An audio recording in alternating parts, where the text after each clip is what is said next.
Okay. Is everybody ready? Yeah. Sure. So, guys, I am Varod. I will be your dungeon master for this campaign. It's going to be my job to make sure you guys have a blast. With that in mind, if at any time you aren't having fun or feel uncomfortable, I'd encourage you to reach out to me.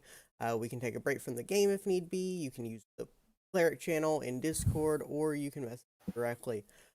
This is a free game for fun, being streamed to both WindyJ Music and Varod. If you're watching on WindyJ's channel, consider heading over to my Twitch and giving me a follow, and vice versa. Both myself and Windy accept donations, which are certainly not a requirement, but will help provide more materials in the future, whether it be more D&D supplements or games for me to play. And the only requirement is that we're all having fun. And as a new DM, I do welcome all feedback. I'm still getting used to all of this, so let me know if I could do something better. That said, you will be responsible for knowing what your characters can and can't do. If your character could have cast Bless to save a con save from failing, I'm not going to remind you. Especially with this particular module, it is a horror module after all. The game does start at 12 noon GMT or 7 Central Standard Time. If you can't make it, let me know as far ahead as possible. We can likely make it work with one character, but we won't operate that character save from dodging and just existing. The only exception if there's something important for your character to do. That's everything from me. Do you guys have any questions before we start? Okay, Rorik cannot speak. Huh. Let's see why Rorik can't speak. You were working on it. Have you tried removing push to talk? That's exactly what I asked. The default, honestly, you just set it when you The get all the default is settings voice on, activated. yeah. But you go to the voice settings and go to settings on your audio and account video. and go to voice settings. Yeah, that one. Voice and video. Sorry, voice and video. You made a sound? Okay, it's like, it's saying your mic is live, but you're not. I can't hear anything. Like, we're definitely getting like feedback from your Try logging off and logging on. Like out of the chat. Oh, voice channel. Rorik! No!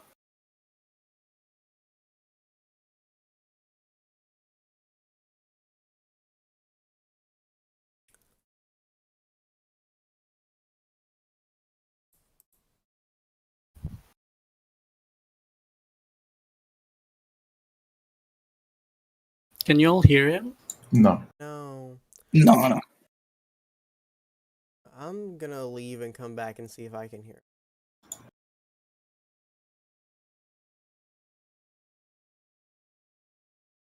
Can you something? try hear? leaving the voice channel ender and then coming back in?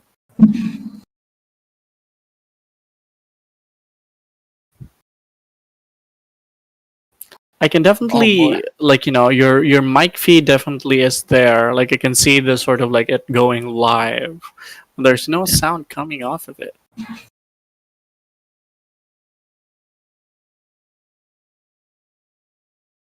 Apart from just straight up closing Discord down, and then restarting it, be able to turn it on and off again, maybe you should unplug your mic directly and then replug it back in. Yeah, maybe it's a mic problem.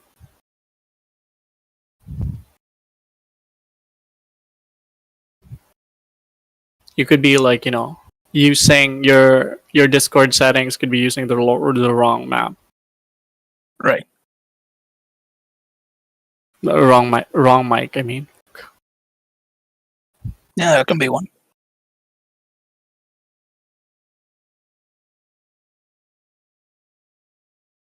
Do you want to try perhaps? I don't know if it's okay with the rest. But the sound on Roll20, see if perhaps that's it. It's like a mic thing or a He's not Discord thing. He's not presently in Roll20. Okay. That shouldn't be the problem. But yeah, double check your audio input device.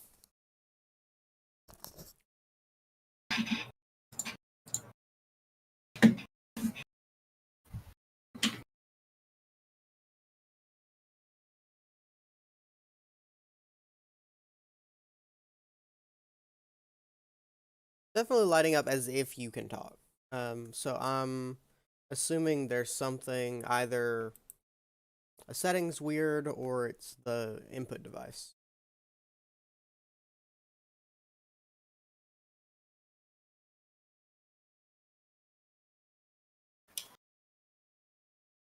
Could be input volume. Nope, that's not it. Yeah, it too. can be the input volume too.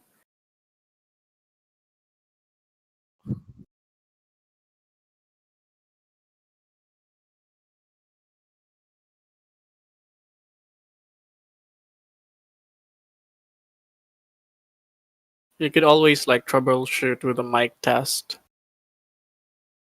See if you could hear yourself, you know? Yeah. Well, he's not Snooper has like actually a responding to us, so love that.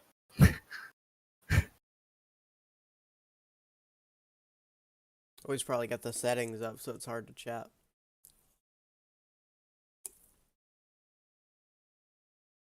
And fiddle with settings.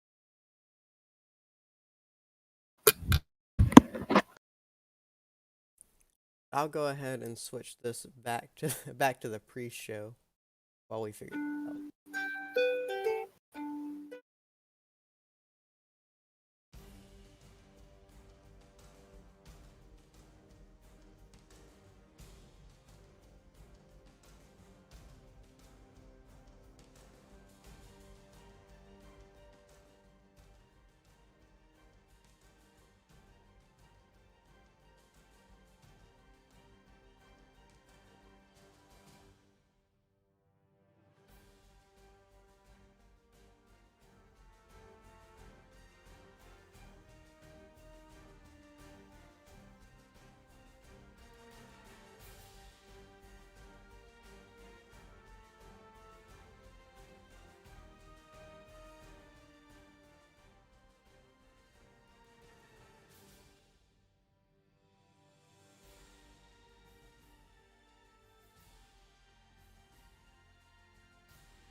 Okay.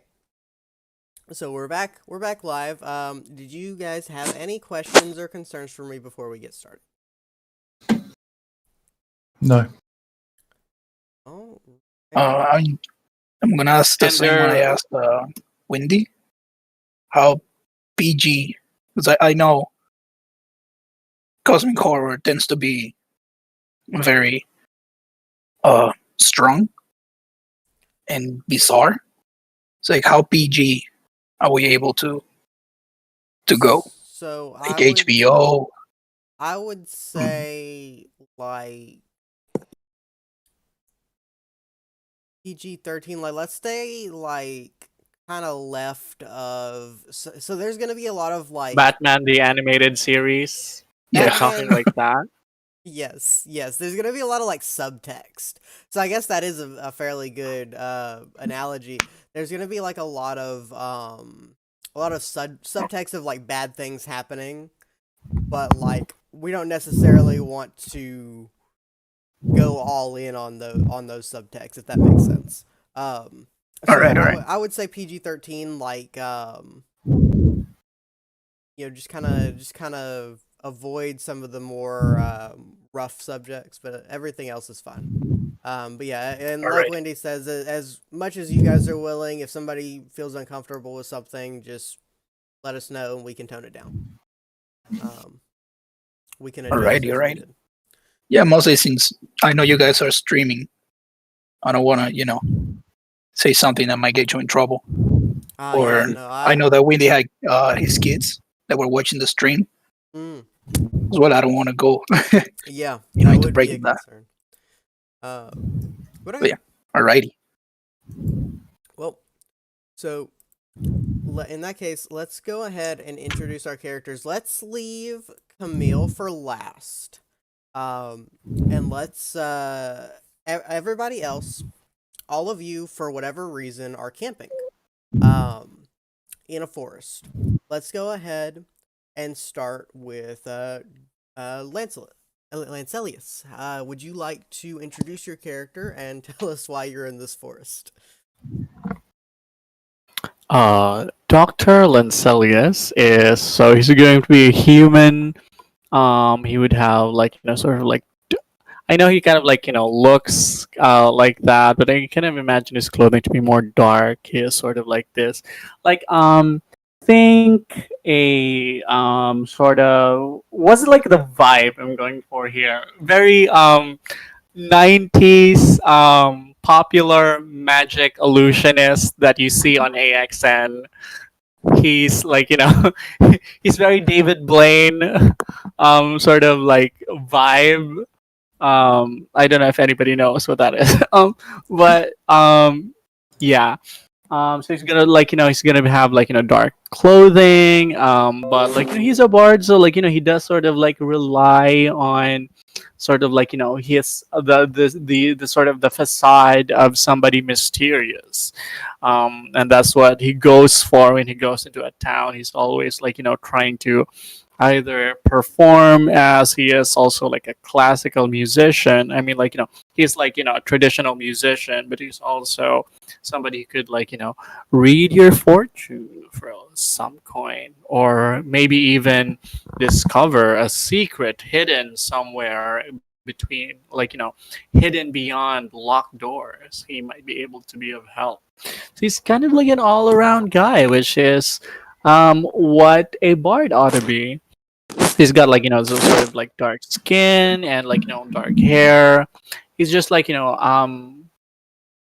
edgy, kind of goth, but like, not really like, goth, but make it bard, or bard would make it goth. Anyway, that's it for Dr. Lancelius. All right, let's go ahead and Ender. You're up next. Or I'm sorry, you're roaring now, not Ender. Oh, yeah. Rorik, and tell me if I sound weird, because this is the first time I've spoken into a phone, so I don't know how loud to speak. But You're doing great. This is loud. all right. Rorik is a human fighter, so pretty intensive. He is kind of a dumbass. He knows how to fight, and he had no education other than fighting, and so he's kind of cocksure, and you know, he's gonna find himself here, and he has no idea how he got here. He was looking for something important to himself, and just stumbled into a mist and found himself here. And he's not against working with others, but he's gonna, like I said, kind of be a dummy. His skills are kind of crap, but he can fight, so he'll be your frontline guy. I do like a good dummy. All right. Let's move to our last our last character that is not from Barovia.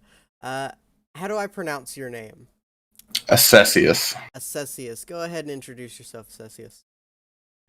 So Assessius is quite a handsome-looking man. He's wearing mostly robes, but if he moves or walks, you can definitely tell by the sound that he's wearing chainmail underneath his robes.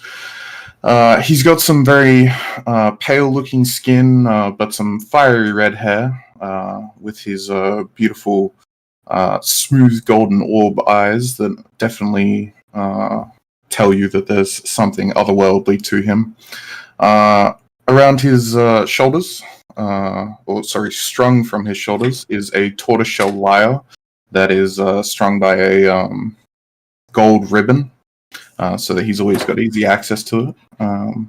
His holy symbol is around his neck and on his shield, and it is a lyre as well, representing one of the many possible symbols of the god Apollo.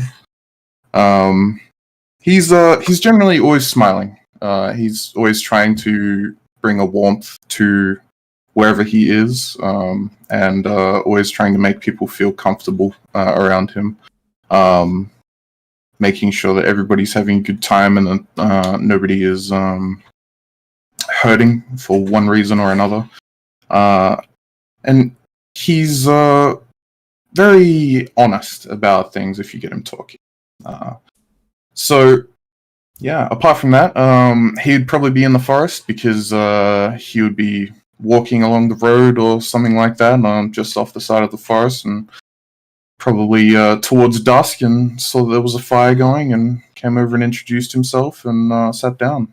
Well, so you guys haven't met yet. You guys are still, you guys are separated right now. Oh, So, you're all, and Camille, don't worry, I have not forgotten about you. So you guys are all kind of like settling down for the night. You kind of like notice this weird fog, like encroaching into the forest. Some of you might know that it's not really normal for this time of year for there to be such like dense fog. But you go to sleep. You get ready for bed, and in the middle of the night you wake up and your camp's gone. There's no camp. You're just there. No camp. No camp. Your camp is gone. You got the stuff on your back, and you are in a completely different forest. The woods themselves are super encroaching. It's like the trees are reaching out towards you. And where before it was there was a lot of moonlight, it's all just kind of dark and foggy here. And there are two complete strangers in front of you. And a third. Camille, you can go ahead and introduce your character as you stumble across them in the forest. All right. What you see before you is a dark-haired woman, fair skin.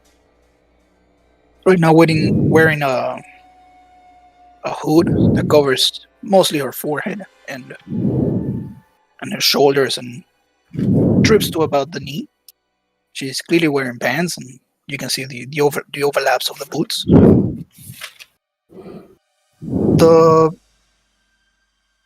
The cloak and the hood seems to be a little tattered, worn.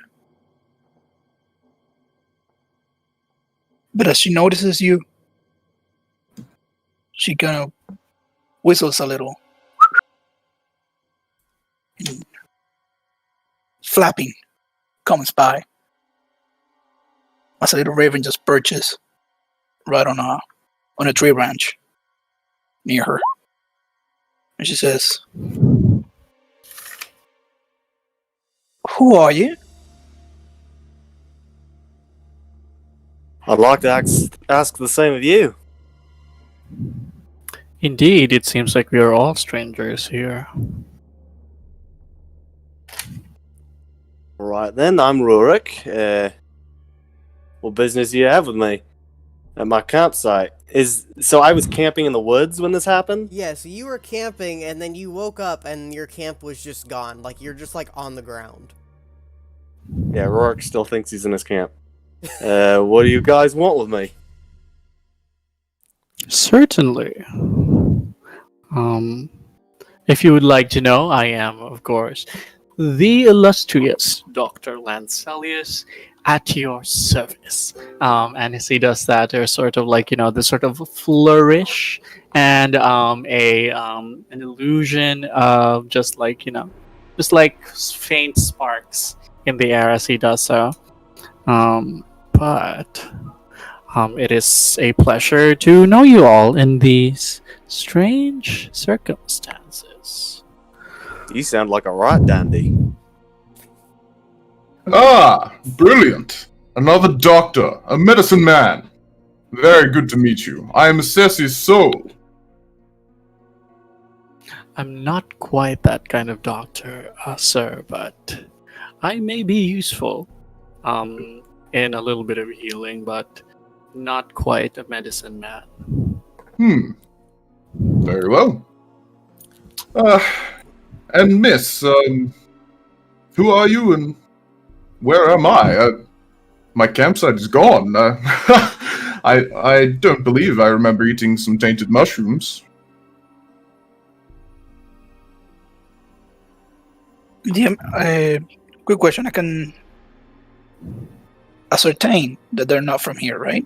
Yeah, you can tell that these guys are not from Barovia. They definitely don't look Barovian. But I'll also say that you have probably never seen someone from outside Barovia in your lifetime. All right.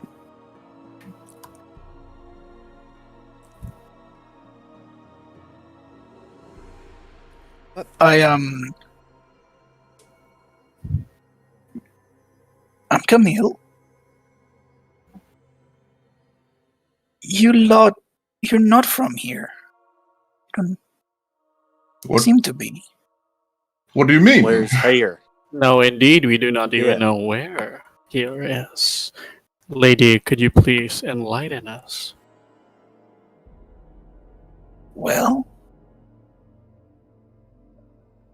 to begin with, you're clearly lost in strange woods. I would say so.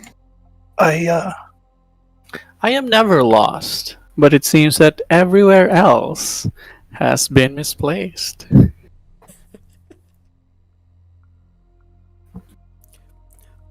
So you guys are kind of standing around talking, trying to like get a feel for the area and where you are, and the mist kind of starts to come closer to you guys, almost herding you down a path.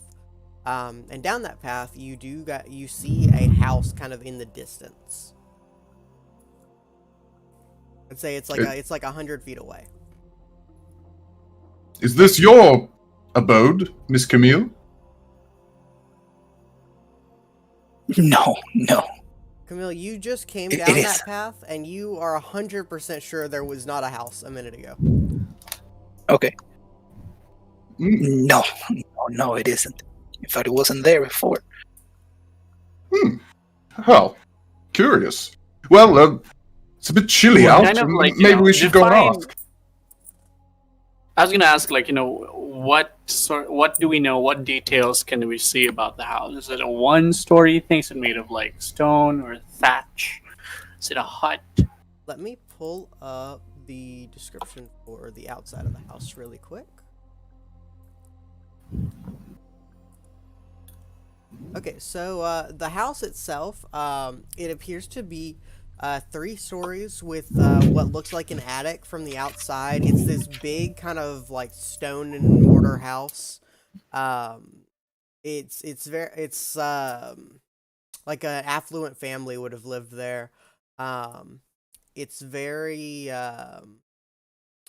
it's a lot of stone, a lot of brick, and like these big wrought gates in front with the kind of similar iron on all the windows, like little balconies on all the windows. It's very like Gothic, tall structure.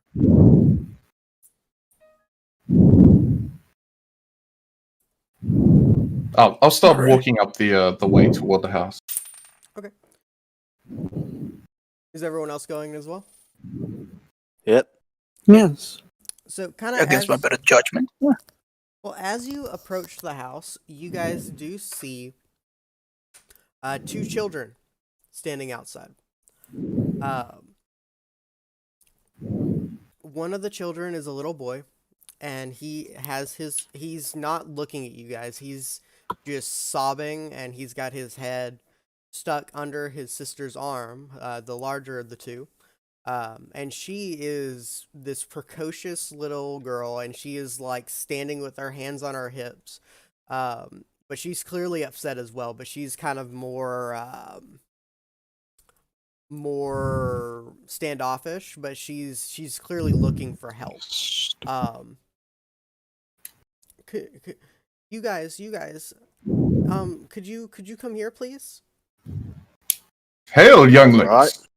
Rourke goes up to the little girl and kneels down and says, "What do you want?" She looks up at Rourke, and she's kind of afraid at first, but then she looks back over her shoulder at the house. My baby brother Walter. Could you go check on him?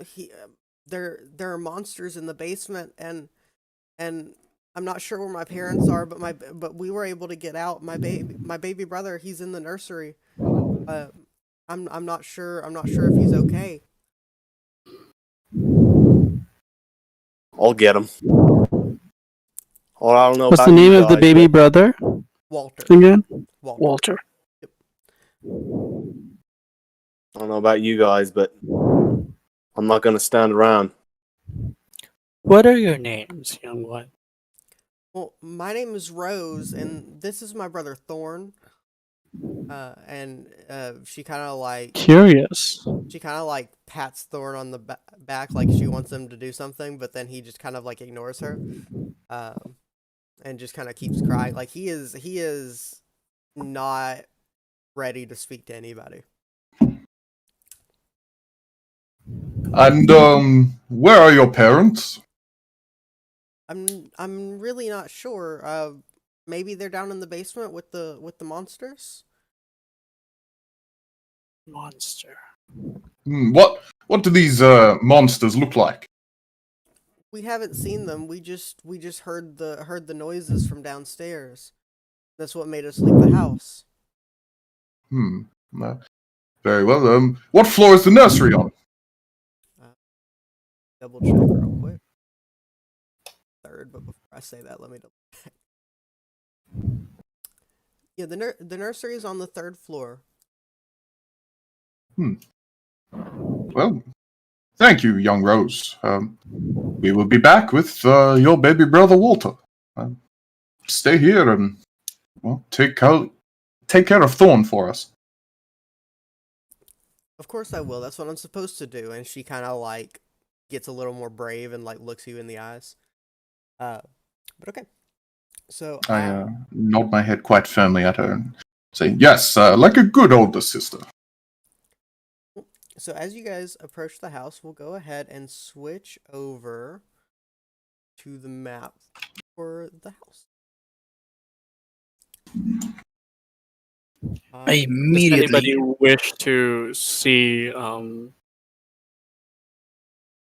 anybody wish to employ stealth in going forward, or do we march in I'll together? be disadvantaged, but I'm not against it. Now. Why would there be any need for stealth and skullduggery? We are to venture in.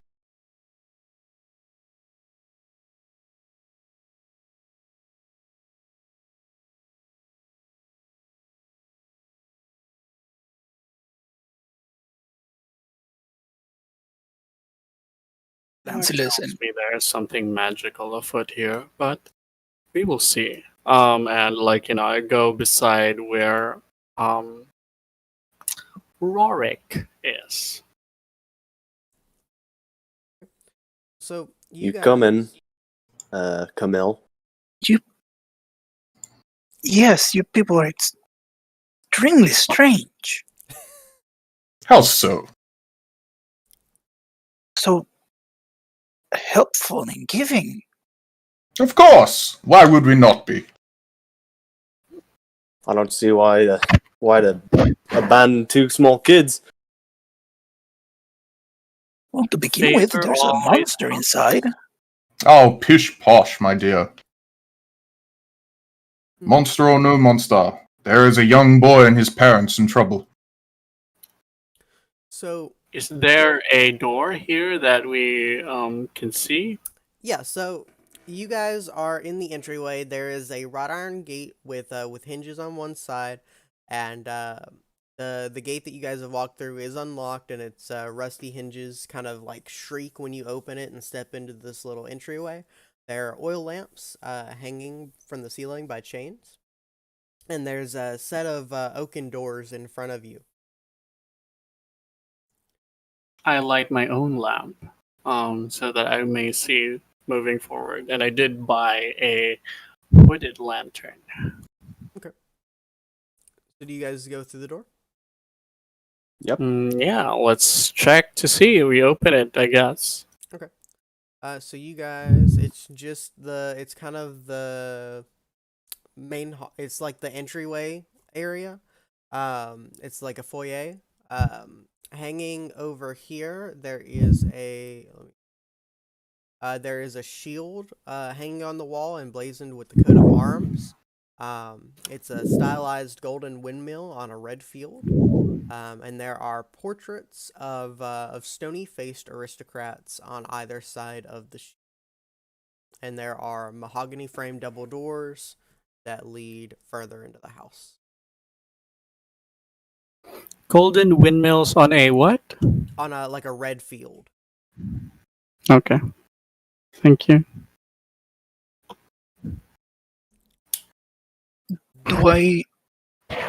Does Camille recognize any of these aristocrats? Or I would not say that you'd recognize these ones. No. okay, So do you guys proceed into the next room? Yeah. No time to dawdle. We'll go ahead and move tokens in there, or at least one of you. And you Is there a way to break the line of sight blocker between the doorways? let me see. I may be able.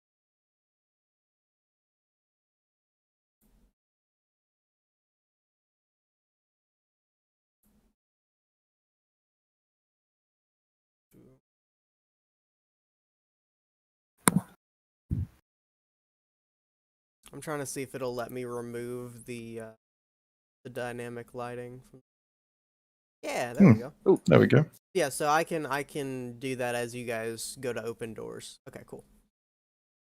What would I need to roll to find out if there are any signs of struggle, any signs of like a beast or any sort of monster here, like damage to furniture or scratches on the wall or anything like that? Well, let me go ahead and describe this room, and then I'll have you do a perception check. Cool. So you guys are in this big wide hall. It runs the entire width of the house. There's the black marble fireplace at one end, and there is a sweeping red marble staircase at the other. Also, red marble sounds really ugly. Side note. But the wood paneled walls are ornately sculpted, with images of vines, flowers, nymphs, and satyrs. Go ahead and have everybody roll me a perception check.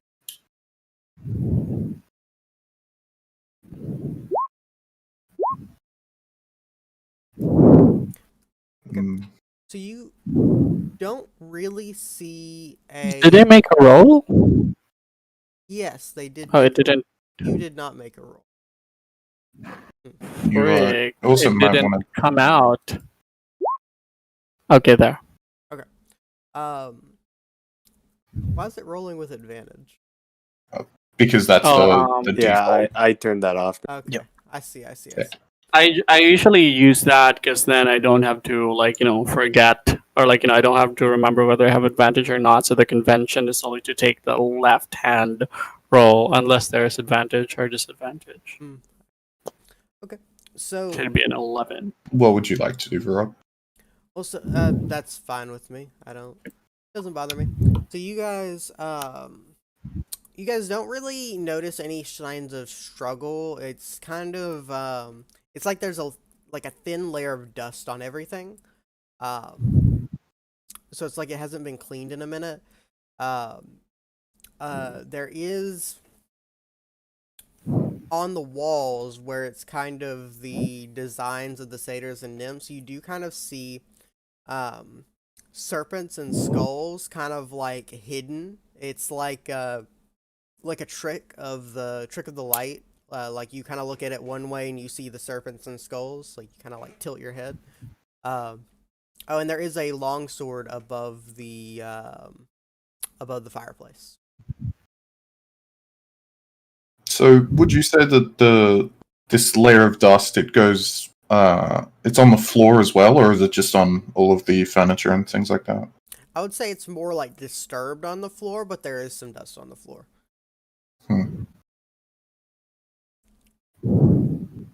Very well, my companions. We must ascend to the third floor. So I'm gonna move. So we're gonna go up first to the second floor landing, and then I'll describe that, and if it'll let me move them over to the other side. There we go. Okay.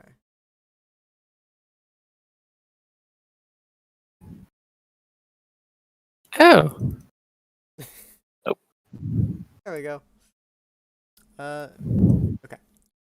Now you guys are on the second floor. There are 4 suits of armor in this area. They're all kind of linked together. They've got a spear, and a visored helm shaped like a wolf's head. The doors are carved with dancing youths. And we can continue up to the third floor. These people are nauseatingly fancy. Okay, you guys want to take the armor? I would not advise that. I'm kidding. that was me, the player, not not Dr. Lincelius. Okay. Man, plate would be really good though. I will Wait, say it's our cleric definitely disappeared. not plate. Yeah, I'm moving you guys to the third floor. Give me a second. Oh. I was like, oh no, traps. So I will wait. say, maybe wait to move until I describe this. Oh, okay. Sorry. It's fine. It's All fine. right.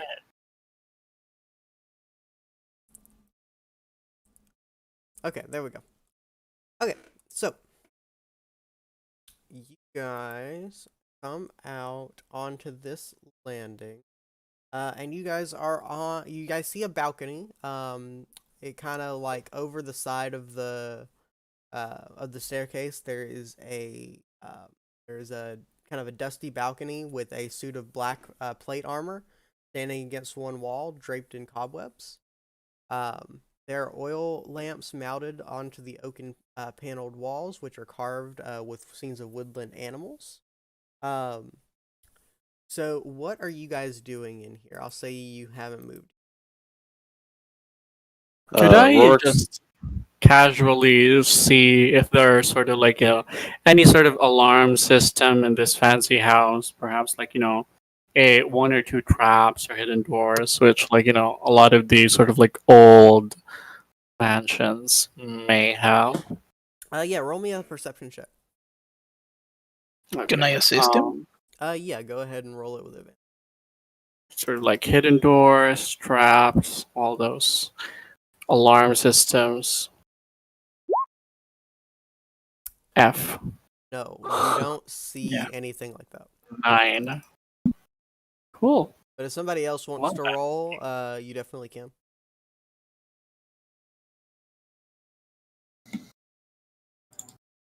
Sure. I assisted, so I'm not gonna Ooh. try. Okay. Nice. That'll do it. There is a secret door over here. That. You guys do notice it. Do you walk over to mess with it? No, I'd stand where I am and I'd say, "Doctor, good doctor, behind you. The wall. Something is off with it. Could you fiddle with it, maybe? Well, I don't think this is where the nursery is, but always up to a challenge. Could I see if this is locked? And see if I can open it. Well, as as you pass by the suit of armor, it comes to life. So everybody, go ahead and roll initiative for me. Oh, Yeah. Let me good thing we didn't touch the other Oh, one. bugger. fix this.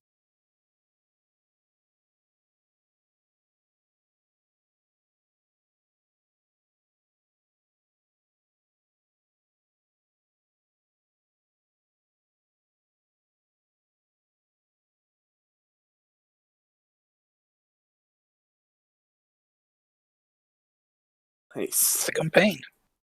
Sorry, I had to fiddle with the map so that it was visible on stream. Okay, let me roll for the suit of armor. And Sorry, Varod, you're going to have to manually add me to the tracker because I forgot to click my token. it's fine. Wait, is the track connected? Tracker does not seem to.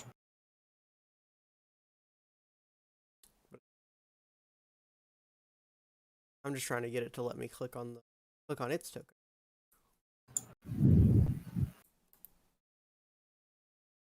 There we go. Oh boy.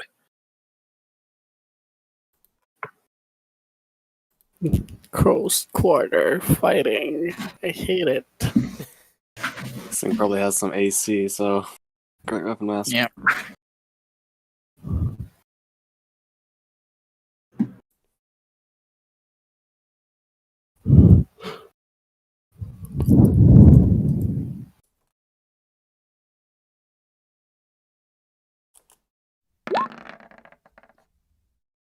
He got a nat 1. Okay, so it's gonna Nice. go last. Yeah, how do I pull up the tracker on here? I've never done it. You go to the toolbar on the left side and scroll all the way down and it should say tracker. Yeah. The one It's that like a looks like clock. a watch. Ah, I see. Thank you. Well, I think it was Assessius that he needed to be added manually. yeah. Or if not, you can click on the token and roll again and just Yeah. put the So, 16 on. Varod, all you need to do is right click on my token and then add turn to the tracker should be there in the list. Thank you. And then 6. All right, there we go. Camille, you're up first. Right. Seeing it move, my first reaction is gonna be to firebolt it. Okay. I'm gonna talk a little bit, down the stairs, just 3-4 steps below, and fire right up at him. Okay, go ahead.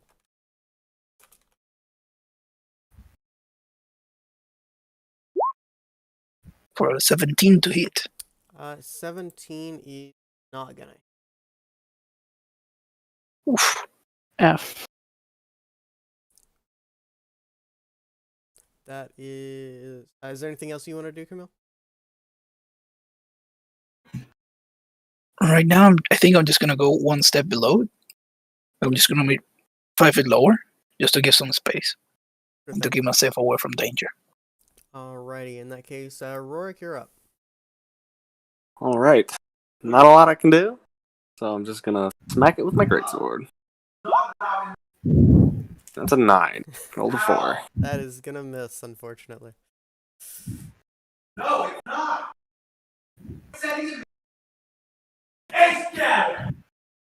Oh wait. Can you guys hear things in the background going on? Oh, yeah. Yeah. Yes. Oh, Some gosh, yelling. dang it. See, this wouldn't be a problem if I had my...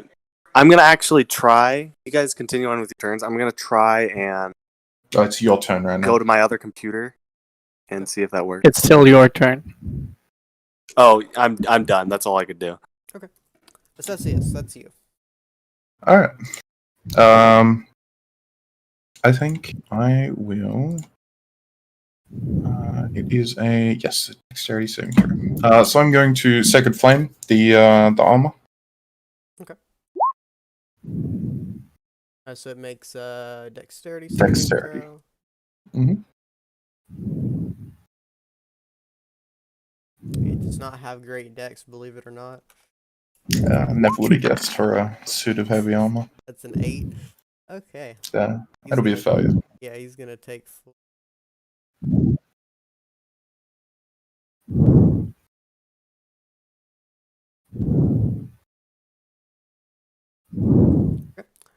Is that everything for you? Yes, I believe so. All right, Dr. Lancelios, that's you. Can I go here? Is flanking a thing in this game or not? Yeah, flanking is fine. Go ahead and you can roll with initiative. Oh, advantage. Or yeah, advantage. My apologies. I will go ahead and I'll just take out this dagger and stab it right in its face, I guess. Oh god, it's a 15. No. It's not gonna hit. Nope. Oh boy.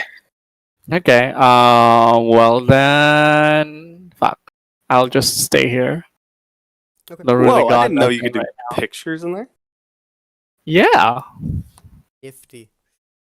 Okay. I may or may not have animated all of my things. That's Wow. some commitment. That I don't Cool. have. So that's the armor's turn. So it's gonna take its first attack at Rorik. Okay.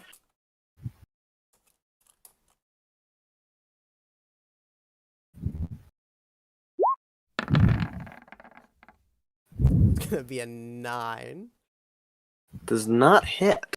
Okay, it's gonna go ahead and take its second attack. This time he's gonna take his swing at Lancelios. He's just kind of like swinging back and forth.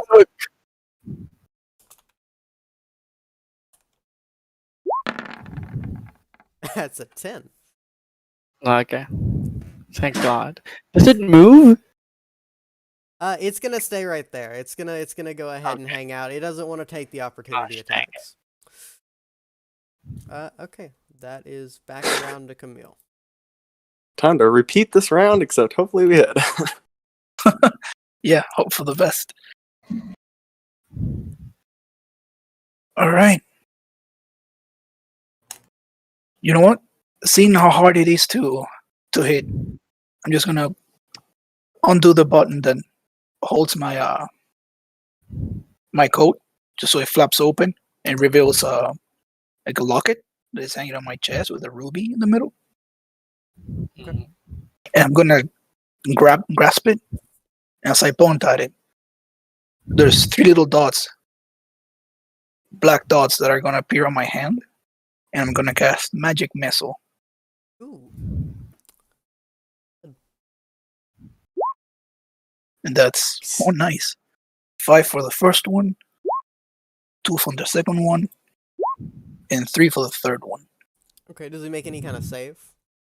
Nope. No, it just happens it's an automatic. auto hit. Nice. Yeah. The beauty of magic missile. So it takes 10 damage. And I'm gonna say, you should have listened when I said not to come. So he's not looking like super hurt, but he's definitely taken some damage. He's taken some hits. That one kind of like shatters one of his pauldrons. Okay, so that's gonna be Rorik's turn. Oh my gosh. Bark, bark, bark. Busy household. Sorry. Fine, it's No fine. Someone rang the doorbell and Shame on them. dang. Oh Hey. no. You can roll with advantage. Yes, You're roll still with flanking. advantage. Yep.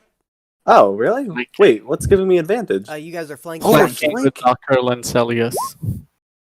Oh, Well, 12. Oh goodness. Okay. I assume we're gonna go ahead and move on to Assessius. Same old thing. Just another deck save. Okay.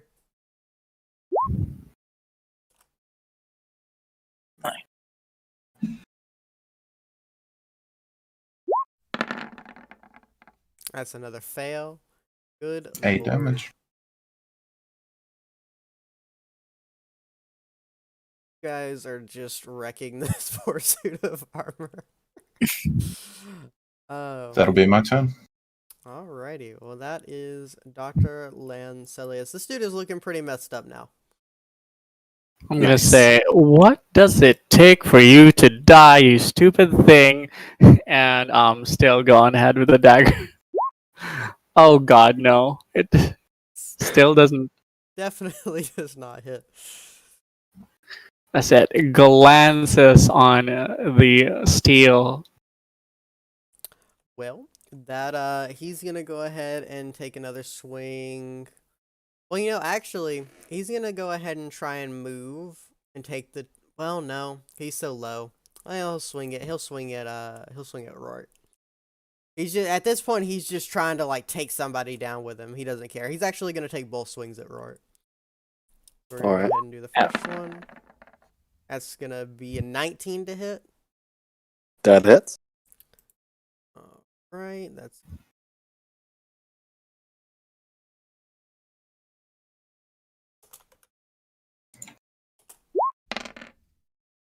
That's a big 4 damage. Oof.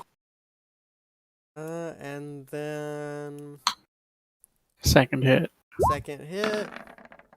That's a nat 1. That's rough. Nice.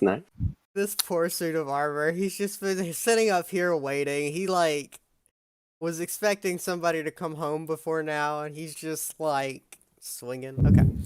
That's back around to Camille. All right. Seeing that it's a little hurt, I'm gonna resort back to my original plan, and I'm gonna step up a little, just so I can have a better view, and hit it with a firebolt for 22 and 10 damage. Ooh. Max damage on that. Ooh, Nice. Goodness, he is 100% dead. You burn. Nice. You essentially cook the suit of armor, and it just like falls into pieces. Well, good thing you are there. Such useful companions. You're on a death mission to kill yourselves. Okay, So- well, you guys. What? I didn't touch it. The suit of armor, is it still there? Yeah, it's Is still it there, destroyed? but it's definitely not usable anymore. Okay. But yeah, okay. So, Well, there's definitely monsters here. so I will go ahead and Yeah. reveal this here if I can get the dynamic lighting to work. But Yeah, it's- I was gonna ask if, like, I could open the door, the secret door. Yeah, there you go. Definitely not a nursery, but It appears to lead up to the attic. attic or nursery. Attic. It's a staircase. Oh no, I'm Oh. addressing the party. Should we go to the attic first, upstairs, or find the baby? Hey, we are here for Walter. Yeah, we can explore True. later. All right. Very well, pick a door.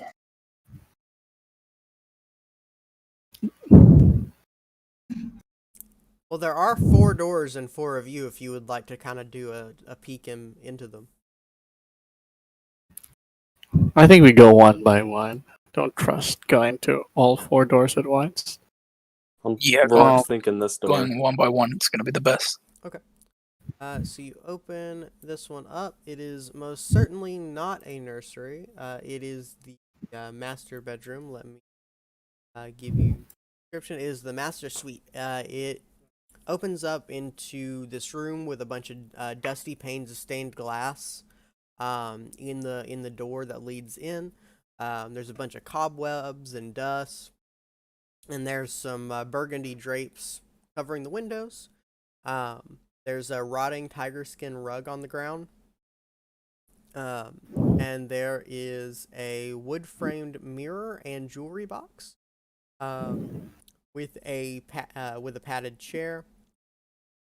And there is a empty porcelain bowl and matching jug on the table.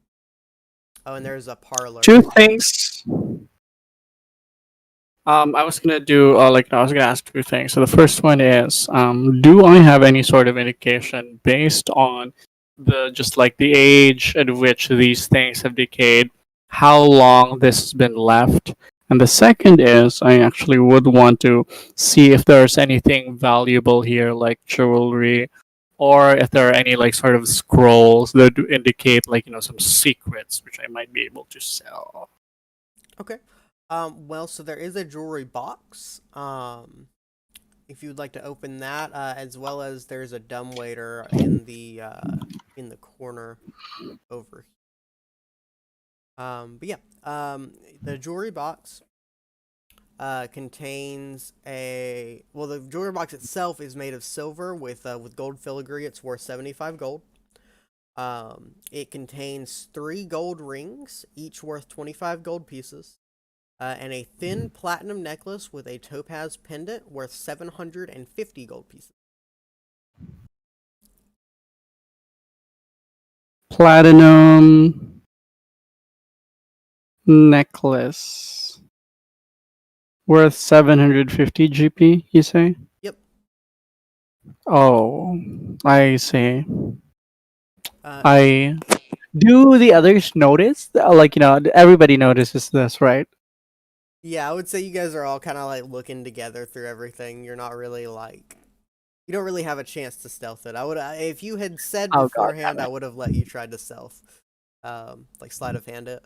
I take it anyway. You know what? I don't know, y'all. I take it anyway. Oh, we're ransacking this place. Well, so as Well, okay, well as I was gonna do it with a my mage hand, by the way. Well, so as you guys, as you take the stuff out, you notice underneath a letter. Do you want to read the letter? Yeah. So it reads, "My dear Mrs. Petrovna, your advice on dealing with the unwanted fiend in my home is very good advice indeed. Tonight's ceremony will proceed as planned when the moon is at its highest peak, without, of course, the attendance of Mr. Durst. I must agree with you that yes, with such an innocent sacrifice, our proceedings may have better results.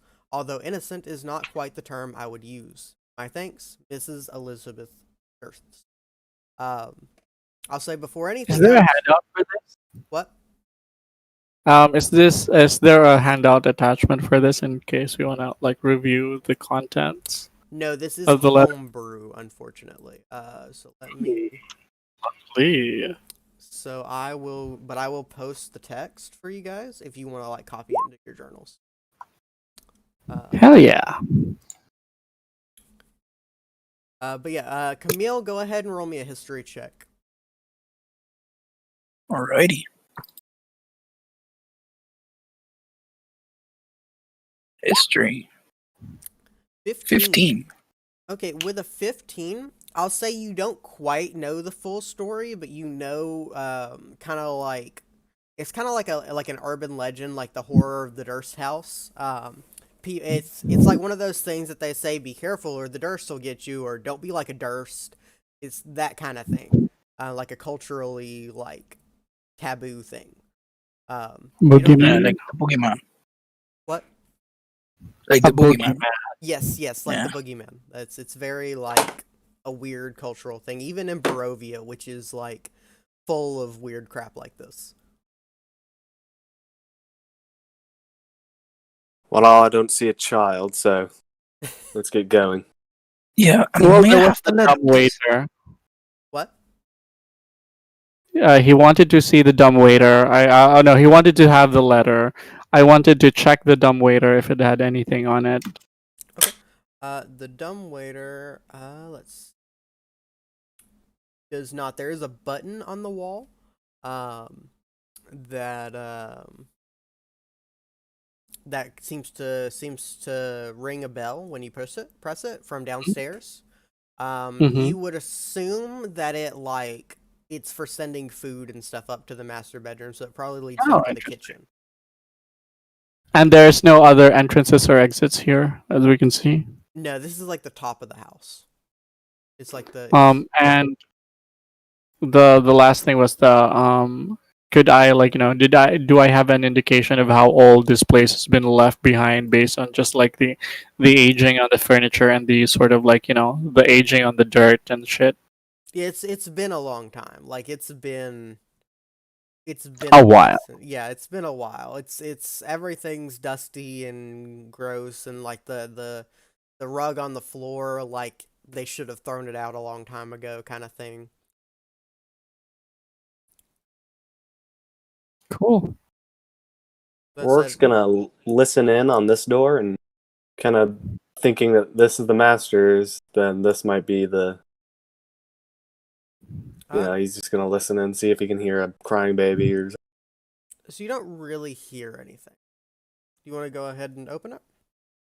Sure. Okay. It's just a bathroom. Nothing too fancy in here. Let me. So it's there's a desk. There's like a wooden tub with clawed feet, a small iron stove with a kettle resting on top of it, and there's a barrel under a spigot on the east wall. A cistern on the roof is used to collect rainwater, which has a pipe down to the spigot. But as you try the turn on the water, it no longer works. So that kind of gives an indication this has been abandoned for a bit. But something innocent was sacrificed here, presumably, Presumably. based on the Yeah, letter. I will open the door. if to my intelligence doesn't betray me, I'd say this was little Walter. Yes. So which door are we opening? the left one. This one. That is gonna be it's a storage room. There's a broom, leaning against the far wall. There's some shelves with folded sheets and blankets and bars of soap. Just a storage room. Okay. All right, there's one more door, right? Yeah. Yep. Right on me. I'm gonna pop it open and look inside. So, as you look inside, go ahead and roll me a perception check. I'll say with advantage. All right. You're dead. You don't notice 2 and a 4. anything. Nothing at all. Die instantly. It appears to be a bedroom. There are a couple of doors leading off. So as you move in, you see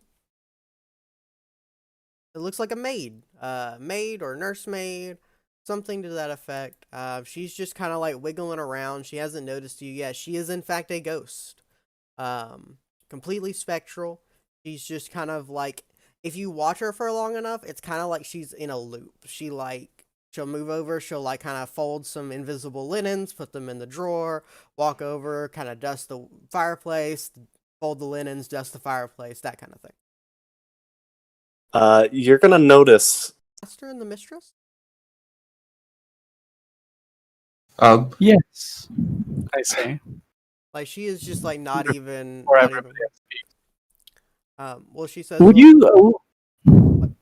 I was gonna just ask her, dear madam, would you please tell us where the nursery is? Oh yes, it's right over there behind you, and she points at this door. And she says, "But be quiet. The baby is sleeping."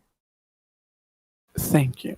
Of course. And I sort of like, motion everyone to shush. For the comfort of the ghost maid. My dear, could you perhaps inform me? I seem to be having a faint spell of memory loss, actually, these days. What year is it? She thinks for a moment, and it's like she can't quite grab the memory herself, and she's like, "Huh, maybe there's something in the water. I can't quite think of it either."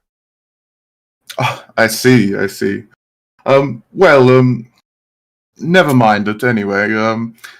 How has the youngling been? Oh, he's been just fine. He's been a little fussy this morning, and it is the dead of night. He's been a bit fussy this morning, but I managed to get him down for a nap. Well, very good. Thank you very much. I wouldn't like to disturb you any further. She nods and smiles and just kind of goes back to her cleaning. You kind of see Rorik pull something out of his out from his side and start mumbling to it, and he puts it back. If anyone wants to see what he's pulls out, then you're gonna have to roll for it. But I wanted to roll for it. okay, Okay, roll like That would be the least. it would be a guess. perception. Yeah, I was gonna say, go, Rorik. You go ahead and roll a sleight of hand against I have Okay, Lancelius' well. perception. A single time. That's a roll off. oh, I'll roll again. 21. Jesus Fuck. Christ. I- Yeah. Yeah, Lancelius does not see whatever it was. Okay. Curious. Does anybody else want to ask her any more questions, or you guys want to look in the nursery? No, I turn around and stride toward the nursery. Okay. Open it up. As he's opening that one up, I'm gonna close the one behind me, just quietly. Okay. Just make sure that nothing comes. Yeah, I'm just gonna From go ahead behind. and leave the dynamic lighting as it is, because it's hard to like put things back. Yeah, so you guys go in here. There is the crib is kind of like covered with a hanging shroud around it. There is a tightly wrapped baby-sized bundle lying in the crib. Would you like to unwrap the bundle? Rorik will gently as he can Oh pick god. the baby up. Okay. You're gonna pick the baby up. Okay. So you lift up this bundle of blankets, and it just falls apart in your hands. There was no baby; it was just blankets. Well, It seems that we've been taken for a fool. Excuse that me, baby was taken madame? elsewhere. As you turn around to speak to her, she is no longer there. She has disappeared. I'm noticing that yeah, I'm it's no smelling longer. a trap of some kind. Noticing that it's no longer playing music. There. There we go. Okay. So yeah, so you guys notice that she is now gone. She is not there. Where do you guys want to go from here? Let's just open this to see what it is, I guess. Yeah, I'll This open other it. door. That is gonna just be a balcony. If I can.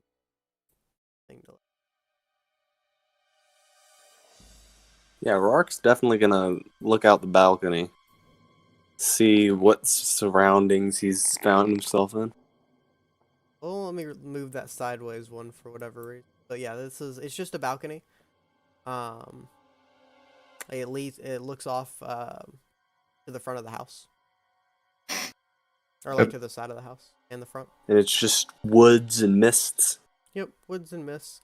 Yep, and Excuse me, Miss Camille. May I slip past you? Yes. Rourke, did you see children? Ah, good idea. We look at the front and see if they're there. they are most definitely not there. You got the same idea as me. Hmm. Curiouser and curiouser. Well? Mayhaps we have been lured here by long dead ghosts. Well, no point in stopping Seems now. so. How else are we gonna find the tail end of this mystery? Yeah, I'm Is finding this like myself a more and more closet? interested. It's like a little linen cupboard. This is like where the nursemaid lives, so she doesn't have like big fancy closets or anything. All right.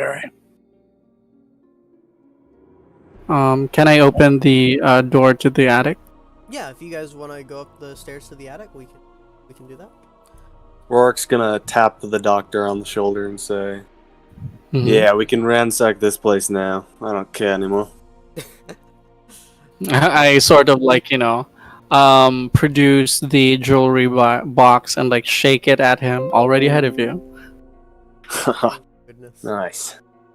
Okay, well I'm gonna move. This is not cursed at all, nor will this Chaotic bite bit. me in the ass. Don't say that now. I guess you guys can see where it is now, so you guys can all move over.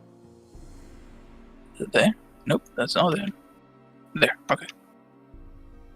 Wait, where did everyone go? Give me 1 second because the dice that I rolled earlier is still covering it up in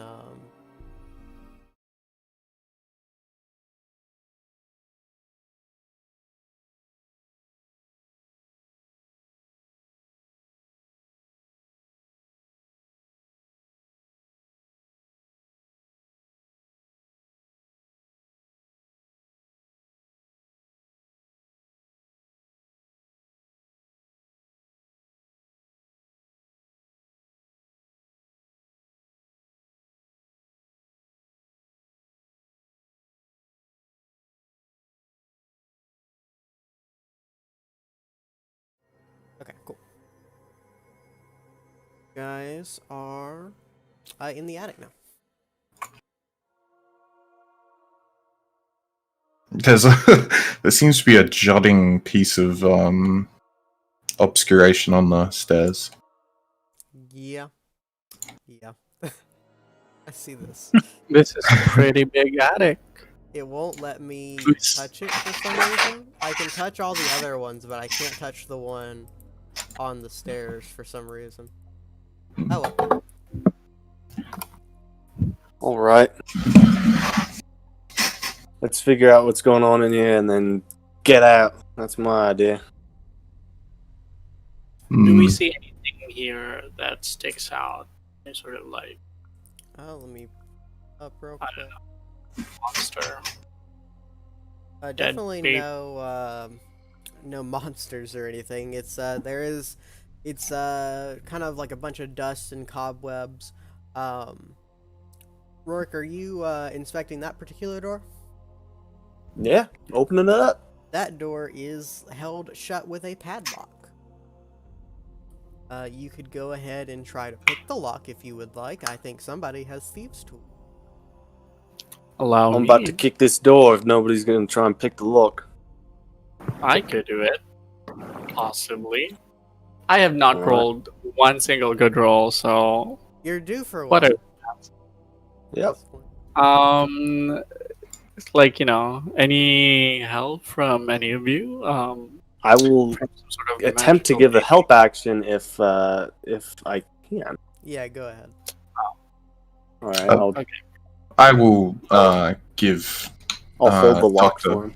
I'll give Dr. Lanzelius guidance. Ooh. Nice. That's the one. So this would be a dex, right? Yep, Dex.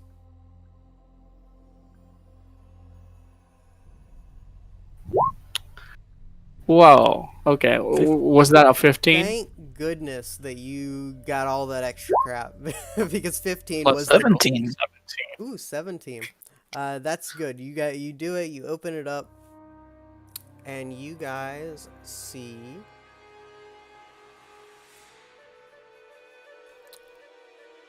I can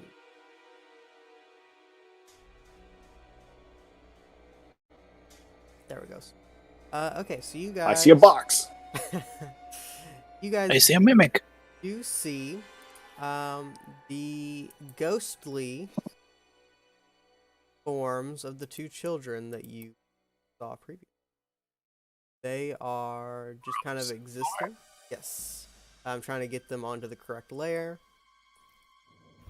I will say that they are not as creepy as they look. I do not like the artwork. Like, I love the artwork for them, but I do not like the artwork for them in this particular scenario. Okay. But yeah, they're significantly more ghostly now. There is a the room, it has a bricked up window with wood frame beds the size for children. Closer to the door is a toy chest with windmills painted on the sides and a dollhouse that is the perfect replica of the dreary edifice in which you stand. These furnishings are draped in cobwebs. Lying in the middle of the floor are two small skeletons wearing tattered but familiar clothing. The smaller of the two cradles a stuffed doll that you also recognize. But the ghosts are already there. They're already waiting for you. Wait, why Ro- do we recognize the stuffed doll? Because they were holding it. I forgot to mention that earlier. Don't worry about it. Rorik is just gonna walk kind of past him, sit on the foot of the bed, and mumble, "You too, eh?" Rose, I'm gonna go ahead and address both Rose and Thorn and say, "Tell us, Rose, what happened here?" Rose kind of like looks down and says, "I'm so sorry. I didn't mean to. I didn't know. But I understand now. I remember we were locked in here. Our parents they used to go down to the basement. They locked us in here to protect us from the monster in the basement. And we were here for so long, and then we got really hungry and we got really cold, and then we were just here like this. And the next thing I remember, I saw you guys." A lot of lives have been lost unfairly. It happens. Rorik pats that same spot where he pulled something out of.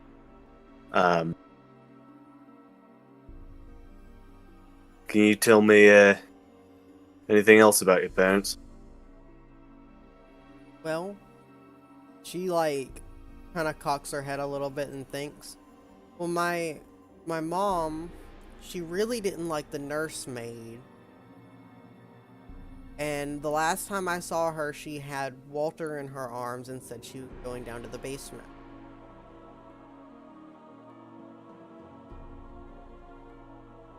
All right. Who is Rourke this stands up. Walter? What? Who is this Walter? Walter's my baby brother. Oh yeah, fuck me.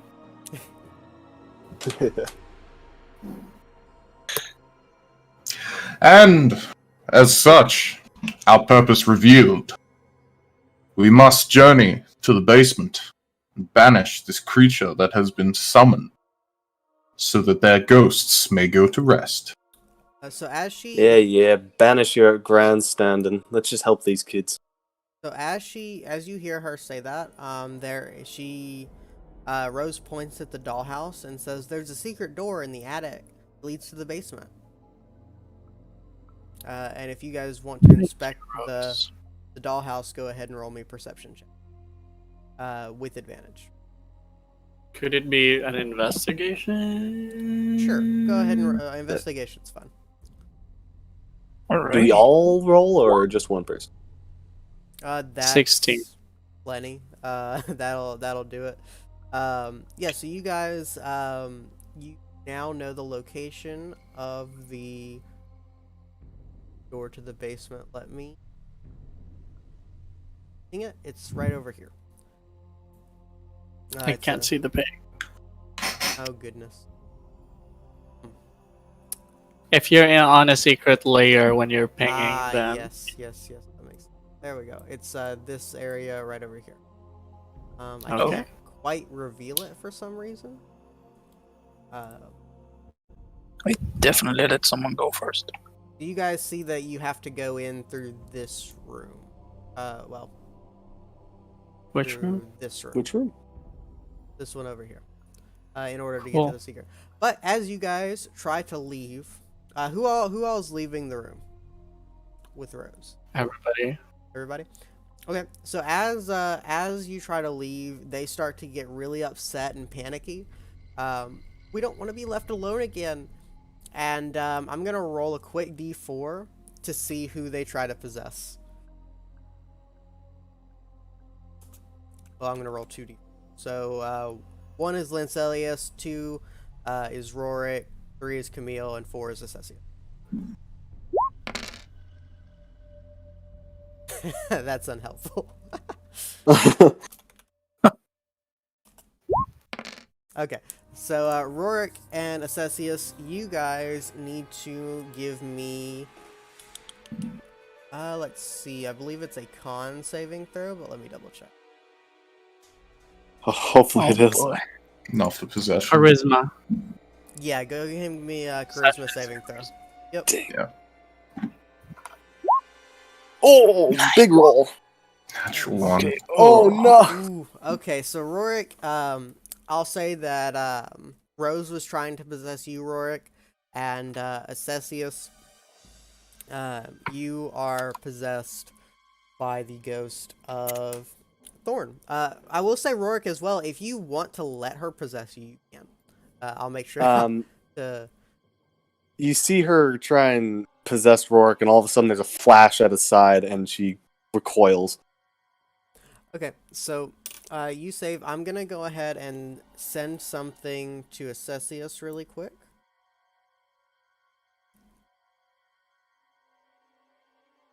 And I will say as well, Assessius, that you can do an intimidation check to try and make.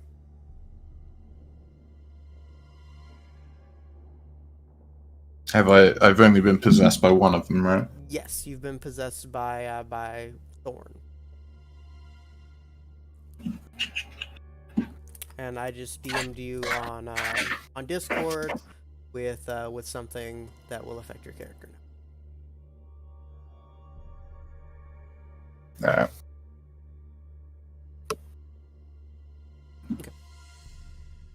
Alright. As Rourke turns to Rose and say, "There's better places than inside my body. We'll help you. Now, stay here." She nods and kind of like looks ashamed that she tried to possess you. Yep. So Do I see it happening? Do I see Assessius getting possessed? And would I be able to understand that he is being possessed? I'd say yeah, but I'd say roll me an insight check. No, fuck me. Like you definitely know he's possessed, but Why? What is this for? this is to see. Okay, so you don't quite know if it's like malicious or not. Okay, cool. But yeah, so you guys are free to leave now. They're not gonna keep trying to. Rose isn't gonna keep trying to possess somebody. But I know he got possessed, Yes, right? yes, you know he got possessed, but you don't understand like the full implications.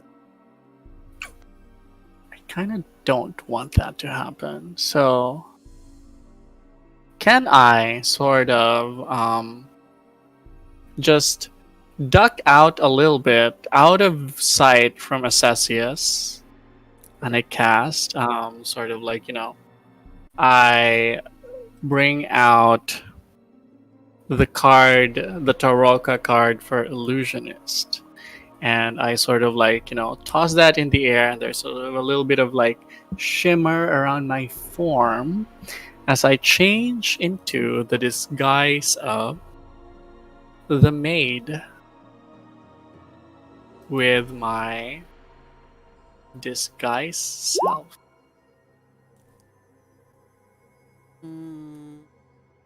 Okay. I come back into view and I say, Ah! Thorn, stop that, child. I making my best impression of that maid that we just met. I say, baby, come here. Stop playing with that man. Don't bother the sweet gentleman. My God, get away from me! Okay. What does that do? Does that do anything? Let me pull up Thorn's. Let me see if Thorn has a stat block real quick. I'm actually just gonna we'll do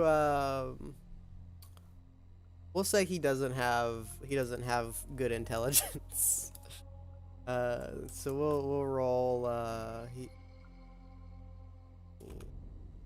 we'll say -1 for intelligence.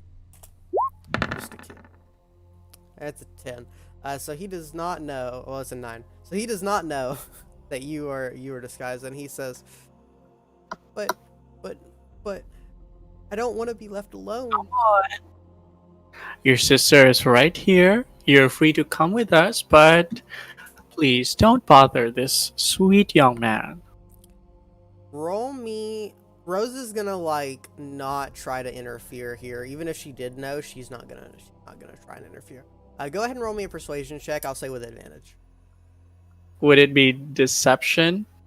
Or actually the same for It'd be the both. same since he doesn't know. Yeah, he can't figure it out. 23.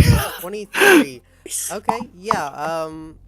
Assessius, you you are no longer possessed. Thorn kind of like goes, okay, and then like joins his sister, and then they just kind of vanish. There's a good little boy, I say, and I go and once they vanish, I go look at the others and say, what? Needed to get him out. Rourke pats the doctor on his stomach, past the illusion, says, "Quick thinking." Nice. But that was super clever. I was not expecting that. Okay. Doctor. So, you guys. Well, considering the mother hates the maid, I probably need to drop this, and I sort of drop away the illusion of the maid. Okay, so you guys are free to move around. I'm just gonna leave their tokens there. Well, I can go ahead and leave. Their tokens are now gone. So you guys are now in this room with the dead bodies of children. Oh, skeletons of children. Onward then. Okay. Are we going straight to where you guys found this room? That The Rourke was secret at? room that leads to the basement? Yeah.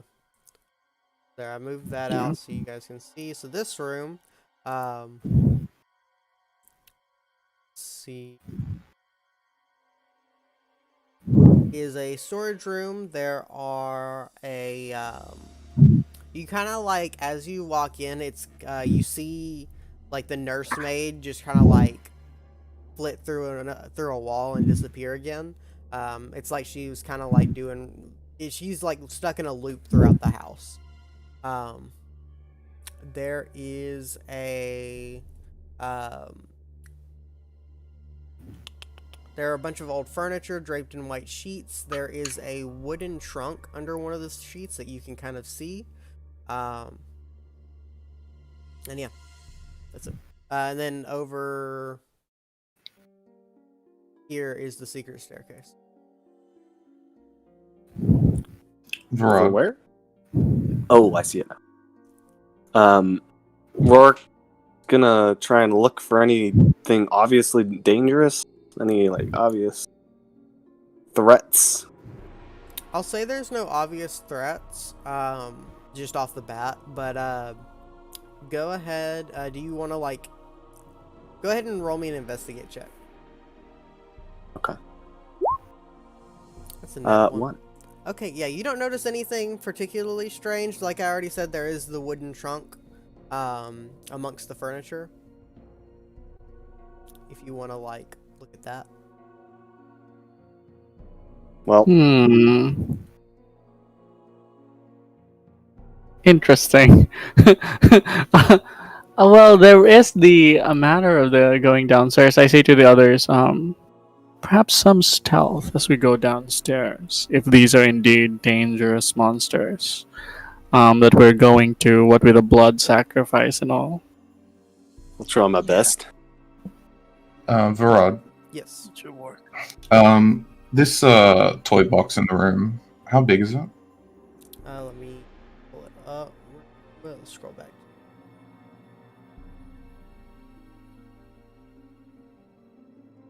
The toy chest is, I'd say it's fairly large. Like it's like it's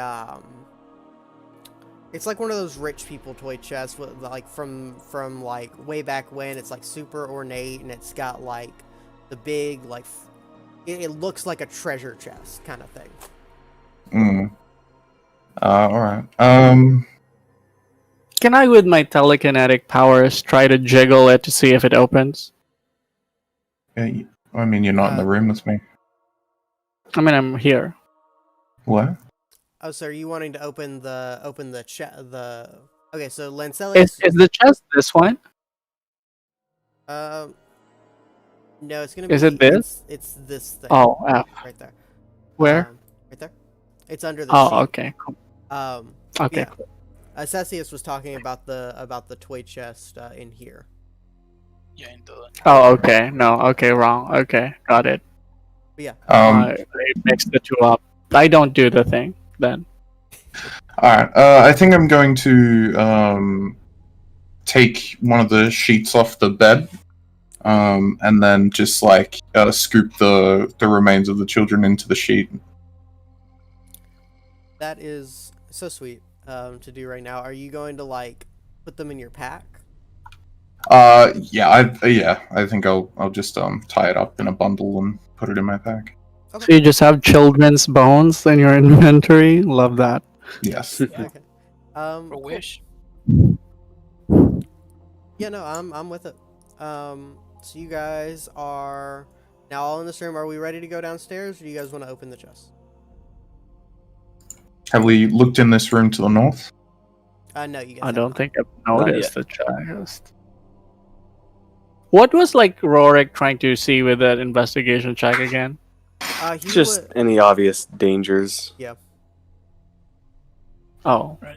cool. This is all furniture, right? In this room. Yeah, it's all furniture except for this chest underneath the. All right. Okay, I just like, casually give it a jiggle with my telekinesis, a telekinetic power to see if like, it opens.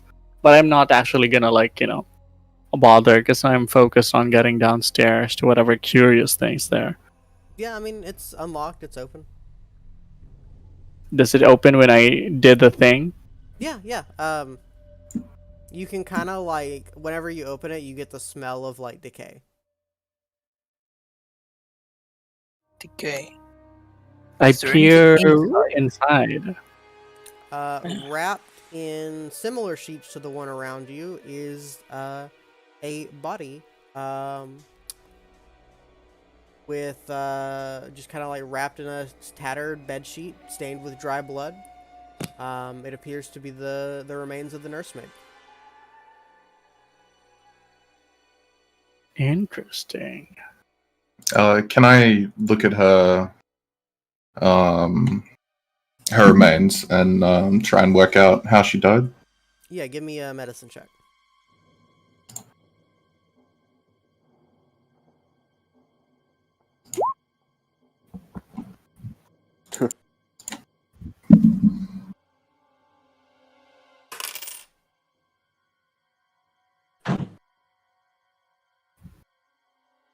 Okay. Yeah, with a 17, you see that she was stabbed to death with multiple knife wounds.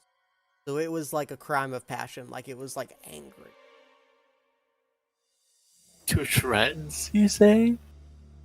No, like the sheet is in tatters and like it's like repeated knife wounds, like multiple knife wounds killed her. But it's like pretty skeletal, like it's been there a while. No worries. No. I'll I guess I'll grab that sheet too. Oh, Blood collection. poor guy. Okay. I'll extend Well, one of my I think so. hands. And I'll say, let me help you with those. This one of them. Thank you. They all must be put to rest for the ghost to go to the next life. Well, so what we can do now, we'll go ahead. You guys, as you move down into the basement, you guys reach level 2. So what we'll go ahead and do is we'll take like a couple-minute break, so you guys can go through your character mancer and get yourselves up to level 2 really quick. Oh. Yoo-hoo. And I will try and get you guys onto this new lair. But we're gonna go ahead and take a quick intermission. Yeah. Alrighty. Rourke's gonna turn to. I'm so bad with names. Assessius? Yep. Okay. Assassin. He's gonna turn to Assessius and say, "I'd help you with the bones, but I got enough ghosts following me around." Very well.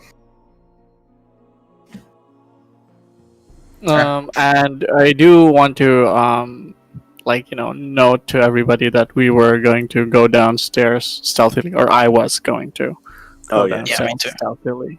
Are you rolling for rattling health bones. or average, or is it choice? You can do whichever one you want. Yeah, either one.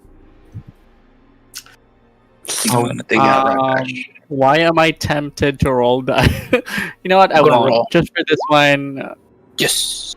fuck it. I'm just gonna add. I'm going to chicken two out spells. for now. I'm taking average. I always want to roll, but I always roll bad. So I'm just gonna avoid it. Okay, I'm gonna take mage armor. That's for sure. Fighter leveling is fighter. It's so easy. Next, you're done. Yeah. Except for when he gets to level 4.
So we are ready now. You guys kind of come down this. It's like it takes a little bit to get down here. So like it's a long staircase because it goes all the way down past the first floor into the basement from the attic. So it's kind of like not the best way to have things set up.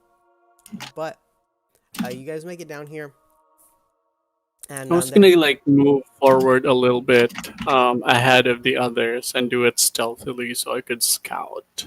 Okay, yeah. Roll your stealth checks.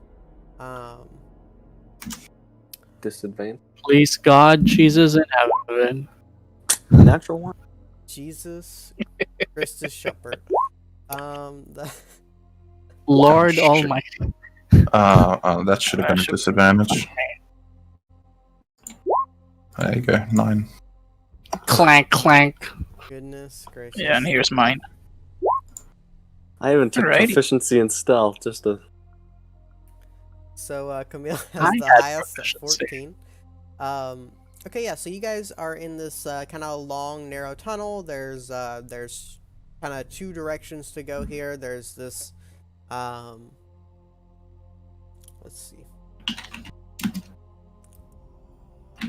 There's this kind of branching path over here, and then this tunnel down here. You can see on the downward tunnel, there's like a looks like kind of an eating area. There's some bones kind of strewn about down there. And then these, since you guys, the way that you're positioned, you can kind of tell that all of these are different crypts. Like these areas.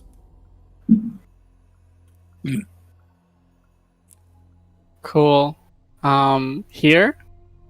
Which ones are the crypts? Sorry, I didn't see the ping. My ping is being weird. That one, Okay, there we go. that one, and this one. Okay. Up by you guys. Are different crypts. Alrighty. So definitely some We have crypts. 3 crypts. Here and here. Yep.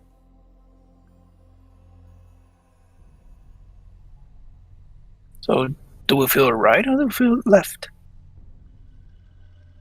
Do Sorry, I see on the Dutch. floor any indication of like, where the most traveled path is? I'll say no. This entire place is pretty well worn. Like it's dusty now, but like before the dust, there were a lot of people moving through here.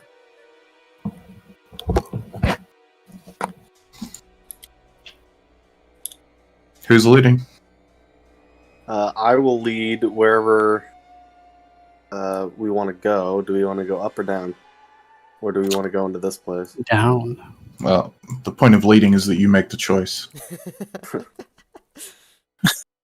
Let's go up. I meant more as like the meat shield, but alright. I will go up then.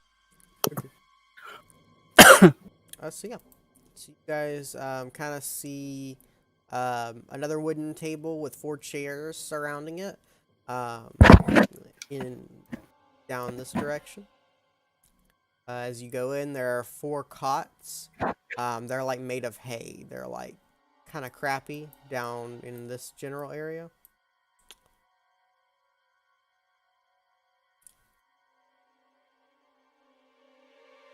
Alright. And are they blocked by a wall? No, they're just like there are walls. They're like kind of in these little cubbies, Ah. but they're not Oh, like and they're accessible. by the way, is there a light in this room? So, for purposes of Roll20, because I was not able to figure out how light works, I just made everything lit up. But yeah, no, this is dim light. This is all dim light. There's like some random like oil lamps and stuff like that, but it's all dim light. I do have some my hooded lantern with me. Yeah, I can. I've been carrying I'm it gonna around. cast just dancing lights, if you'd like, and I'm gonna cover it with my hood.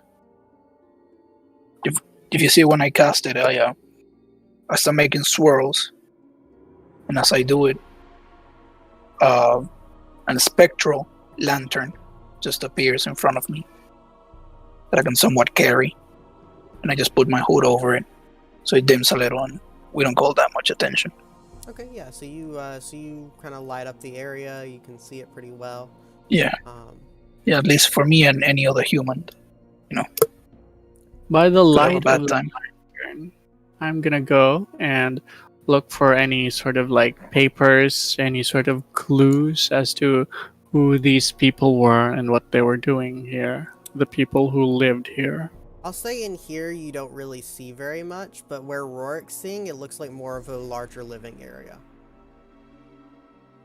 Are there any Found clues as to found something. who lived here? I'll say that you guys don't really know yet. You guys haven't really found anything quite yet that would indicate. Cool. What is this?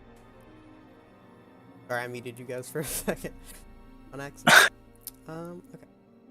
Yeah, in here though, it's more like there are proper beds in all of these little alcoves. There's chests in each of them. It's much more lived in than those little cots. I'll kick open this chest if it's not locked. So they are all locked. But I will say, Lancelius, if you want to go ahead and roll your dex check to unlock them, we can just use the one. If you just succeed once, we can use the one success. I'll ask if you have any more of that guidance, Assessius. Yeah, sure, take it. And I'll use the help action and hold up the chest for him to keep it still. I clicked on the thing. I don't know why. It's a 14. With guidance, it's 1d4. Let's go 4. Let's go 4. 2 to 16. So that's gonna do it. So you guys can open these up. This first one has 11 gold pieces and 60 silver pieces. I'll say as well that you guys can kind of see their cultist robes. Like they're very they're like black. They're like pulled up, kind of those hoods and that kind of thing. So for simplicity's sake, we can just kind of go through and I'll tell you what all the treasure is. Sure. Right. So in the next room, there are 3 moss agates. I don't know how to pronounce that word. Okay. They're worth 10 gold pieces each.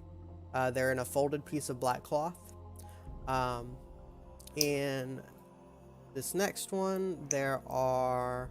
How many gold pieces each? Sorry, I didn't quite catch that. 10. 10 GP. Cool. And then this next one has a black leather eye patch with a carnelian. That one's worth 50 gold pieces. Whoa.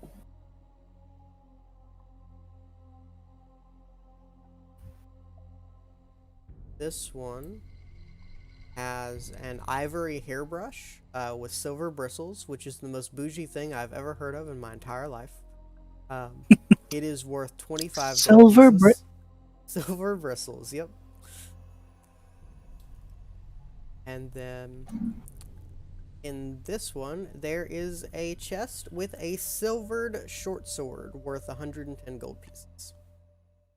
I take that. And then I'll let you guys divvy up however you want to divvy up the treasure. If you want, we can do it at the end. Okay. That'll work. Just so we don't slow everything down. Well, while they're doing all the chest runs, Camille's gonna. I'm guessing this is a fountain, right, of some sort, like a well, actually. Yeah, it's a well. It's it does not. It's got like a wooden bucket with a rope and pulley mechanism. All right. Kind of like bolted to the crossbeam. And it descends. It's 30 feet down, and you do see water at the bottom. All right. I'm gonna send my my torch size, well, my lantern size, dancing light, 20 feet. So you cannot go any further than that from me. See if I can see any reflections on the bottom. Perhaps there's something there. You don't really see anything. I'll say that there's like like kind of like dust and like a bunch of random debris, but nothing major. It's more like the kind of the earthy ceiling may have crumbled a little bit above and like dripped down into it, so it's like dirty water, but it's All right. nothing like major. Alright. I pull it back out. So All right. now you guys have all your treasures. You guys are going down this new path, and there is a fork here. You can either go straight or you can go. Why is this kitchen utensil here? Kidding. I have a feeling this way's our goal. You all want to explore more? Or...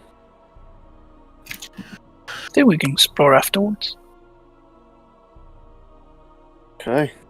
Okay. I don't get a good feeling out of this. Right there, Rorik. Go ahead and roll me a perception check. I don't know why I'm rolling at disadvantage, but yeah, that would be 5. That's unfortunate. You step into a pit of wooden spikes. Roll me a dex saving throw. Okay. 6. Oof. Okay, so you land and take let's see, 11 points of damage from the spikes.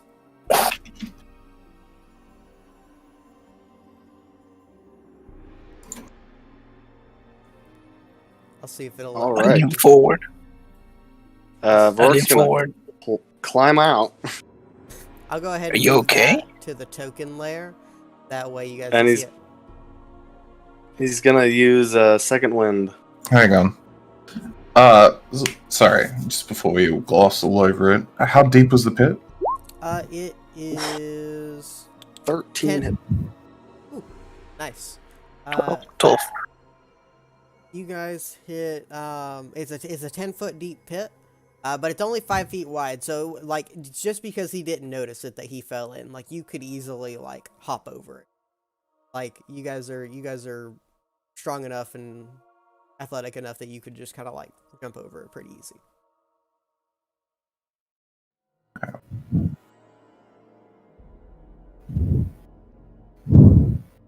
Alright. I'm fine. Thanks for asking. Vork's gonna take a run and jump. He's gonna hop over. So I'm gonna. Move a little to a side. So Let someone go again. is everybody hopping over? Yes. Yeah, I'm Yeah. hopping after. So I'm Gonna gonna make sure say it's right there. Go ahead and get into position, and then I'm gonna have to make a roll really quick. Give me 1 second. Information.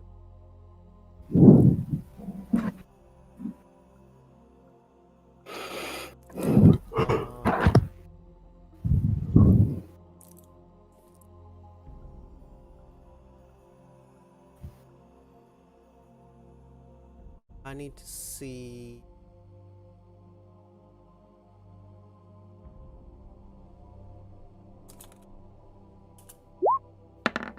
What was the stealth roll for you, Rorik? Oh, that 5. was that was. Yeah. Yeah. Okay. So so these guys are gonna see you. Go ahead and roll me initiative as you see 2 ghouls appear in front of you, and you can hear movement of more, kind of like in the periphery.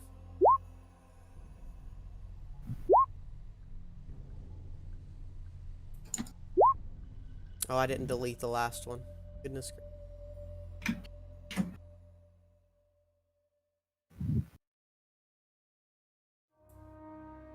I think it updates automatically. But it still has the turn order up from last time. I thought it did too. It did not. Okay. Get these guys some initiative here.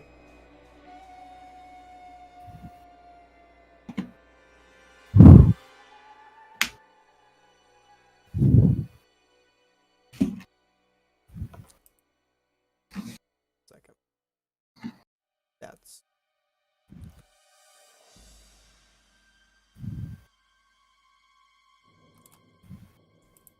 okay.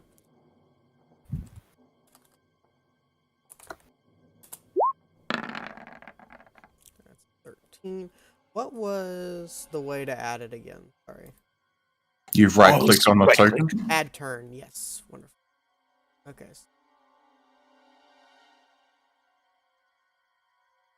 Oh boy. Alrighty. You could edit their turn order number. So you go to their turn order and onto the turn order table, and you could just like change the text on the number that is their turn order and change that to a 13.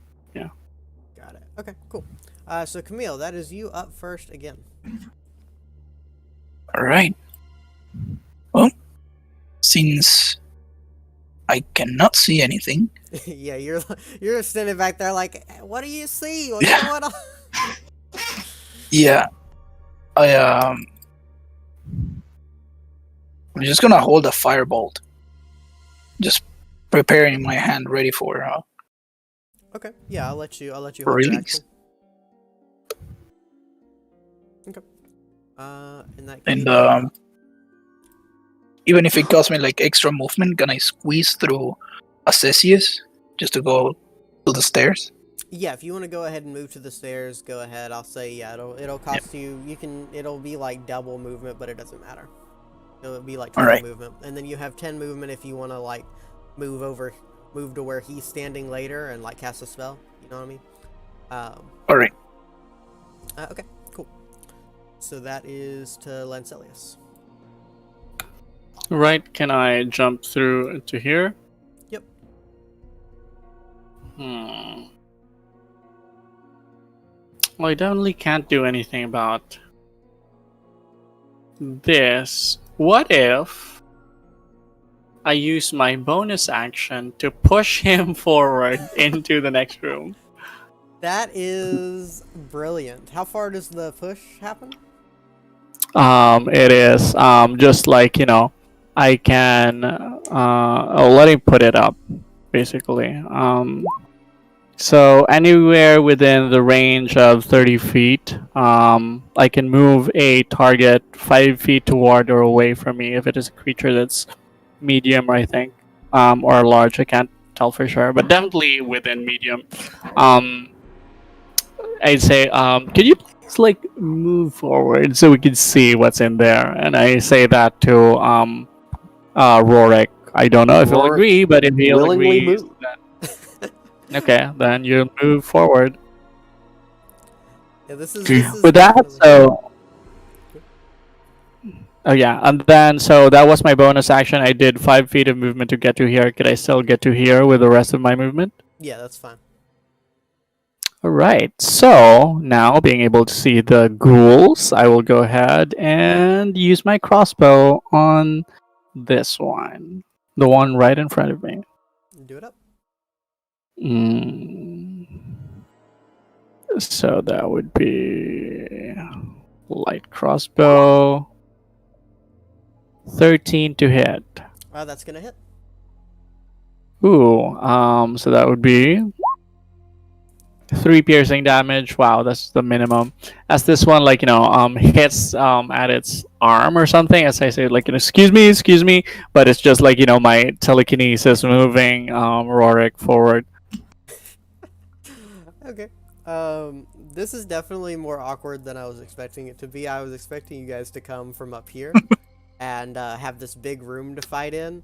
But no, that's fine. So that's gonna be the ghoul's turn. But it's awkward for them too, because this one's gonna go ahead and move up here and take a swing at Rorik. Let's see. He's gonna swing with his bite attack. Well, no, he's gonna swing with his claws.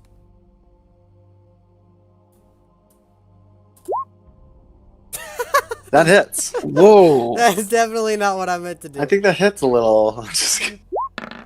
Oh goodness. 100. It's like 7 times. He got Yeah, 11 Uh, misses. Okay, yeah, 11 misses. I take it. Mm-hmm. Okay, these guys don't really have much else they can do, but you do see 2 more wander up out of here. Well, fuck. This one's gonna kind of move like this. We'll kind of get them all in prettier positions. Okay. That's gonna be to Rorik. All right. Rourke's going to take his great sword and he's going to swing it. This thing. So 13 hit. 13 hit. Yep.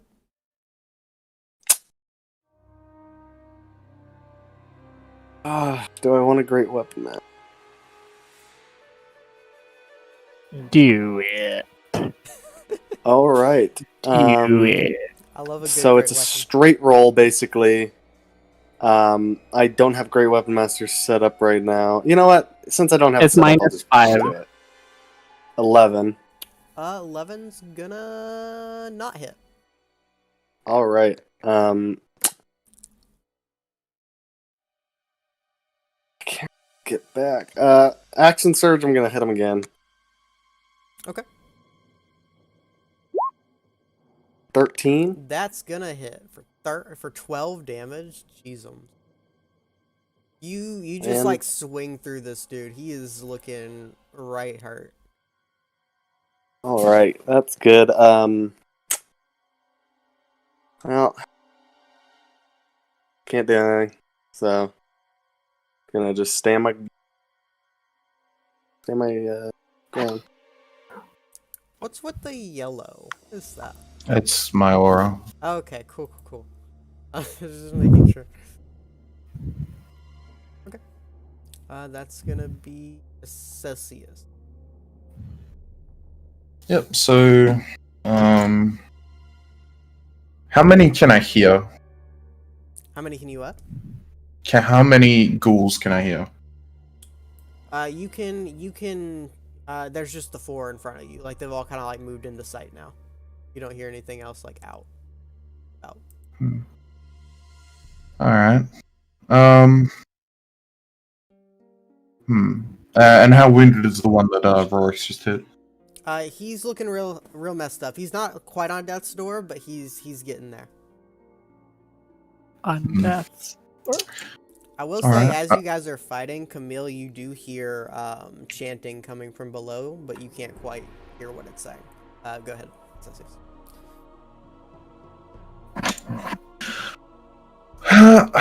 All right then. I will forget about that course of action. I will just go ahead and what is it? Sacred Flame, the wounded one. Okay. Dex save. Let's see what.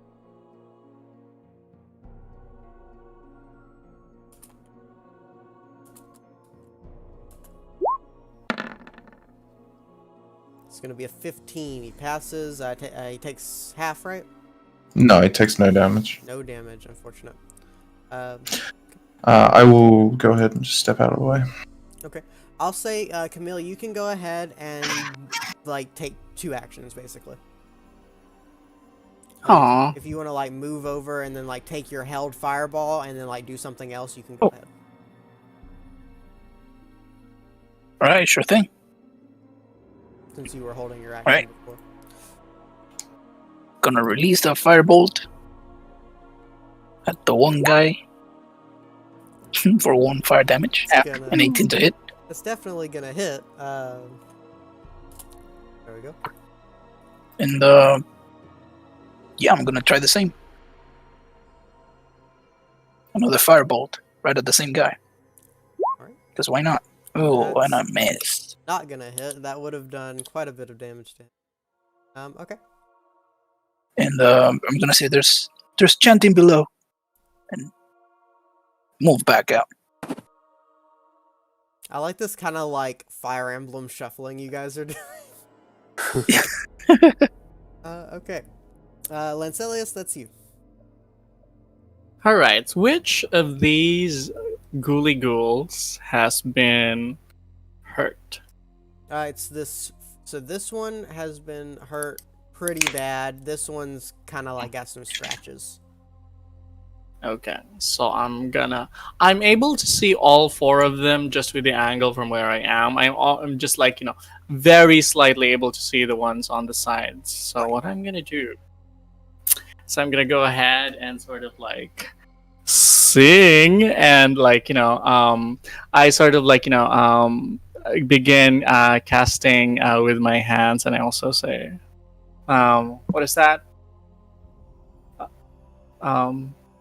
Release some creepy visions, feel the bane on your skin, and cast bane on 3 people, the ones that are least hurt, on these 3.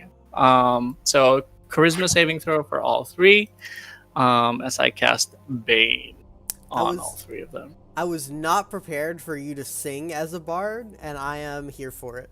Oh, I'm going to full Scanlan. Yeah. It's going to be a Nice. Scanlan moment. Wonderful. Bye. Okay. You gotta teach me Charisma how to do that, saves. by the way. Yeah, sure. I have no spells, so I have like 2 things I could use on, but still. So how does Bane work? Charisma saves on all 3. Oh, and I cannot see any of them.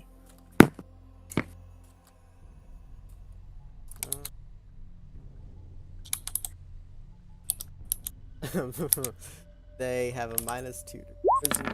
That's right. Okay, so 5, 10, and 11. Or I'm sorry. 1, 1, 6, and 7. I guess they all fail? Yeah, Okay. they all DC fail. 13. So they have minus D4 to all their attack rolls and all their saving throws. Nice. Okay, cool. Then I say, ooh, you got this, Rorik. I'm out of song for now. But I do inspire Rorik for 1d6. So you're inspired. Then I'm gonna go Cool. and back away.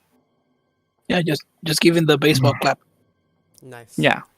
Okay. Yep. So that's good. No, I give him like a butt pat. Yeah. So here's Oh what. boy. So here's what's gonna happen now. This ghoul's gonna go ahead and take a swing at Rorik.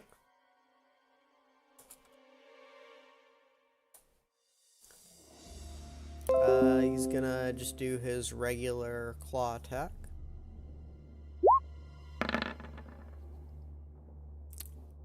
I don't. Yes. 13. But it's -4, so that would, or not -4, -1d4. Minus Can I D4. please get this thing out of the way? I want to pop Wait. up. One. So is it 13? No, it's 13 minus a D4. But this guy didn't get hit, right? It's 12. Oh yeah. Oh yeah, he did. did If it's not. You're the- right. Yeah, 13 to hit then. You're right. Yeah, that misses. Good. Okay, so now these guys are going to... These 2 are going to try and run around. They're going to go... Let me see. Got 30 feet of movement. They're going to take full dash actions. They can get right here, but they are kind of like stuck by the trap. I'm going to say... I'm gonna say they didn't know about the trap, so they're just gonna go over there and be like, "I can't get to you now," because the Cesius is standing on the other side. And yeah, that'll be it for their turns. Rourke, that's you. Cool. Okay. I guess I'll greatsword this guy. You're inspired. 16, 12 damage. Not that you Goodness needed. gracious. Yeah, okay, so Nice. you just kind of like cut this dude down.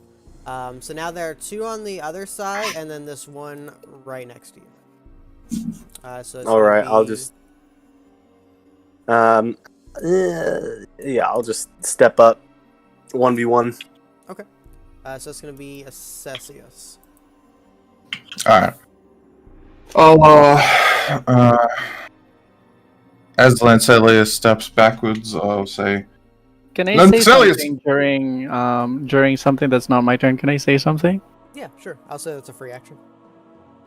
I'd say target the one at the back. I've got a plan for the one in front. I whisper to the both of them. As Lancelius steps back, I'll say, Lancelius, get out of the way! We can't move! And then I will 180 and look at these 2 ghouls down the end of the hallway. And I'll say, Begone, fiends, in the name of Apollo! And outstretch both of my hands and cast Burning Hands down the hallway. Ooh, Nice. Goodness. Okay. Cool. So they'll need to make some dexterity saving throws. Goodness gracious. Nice.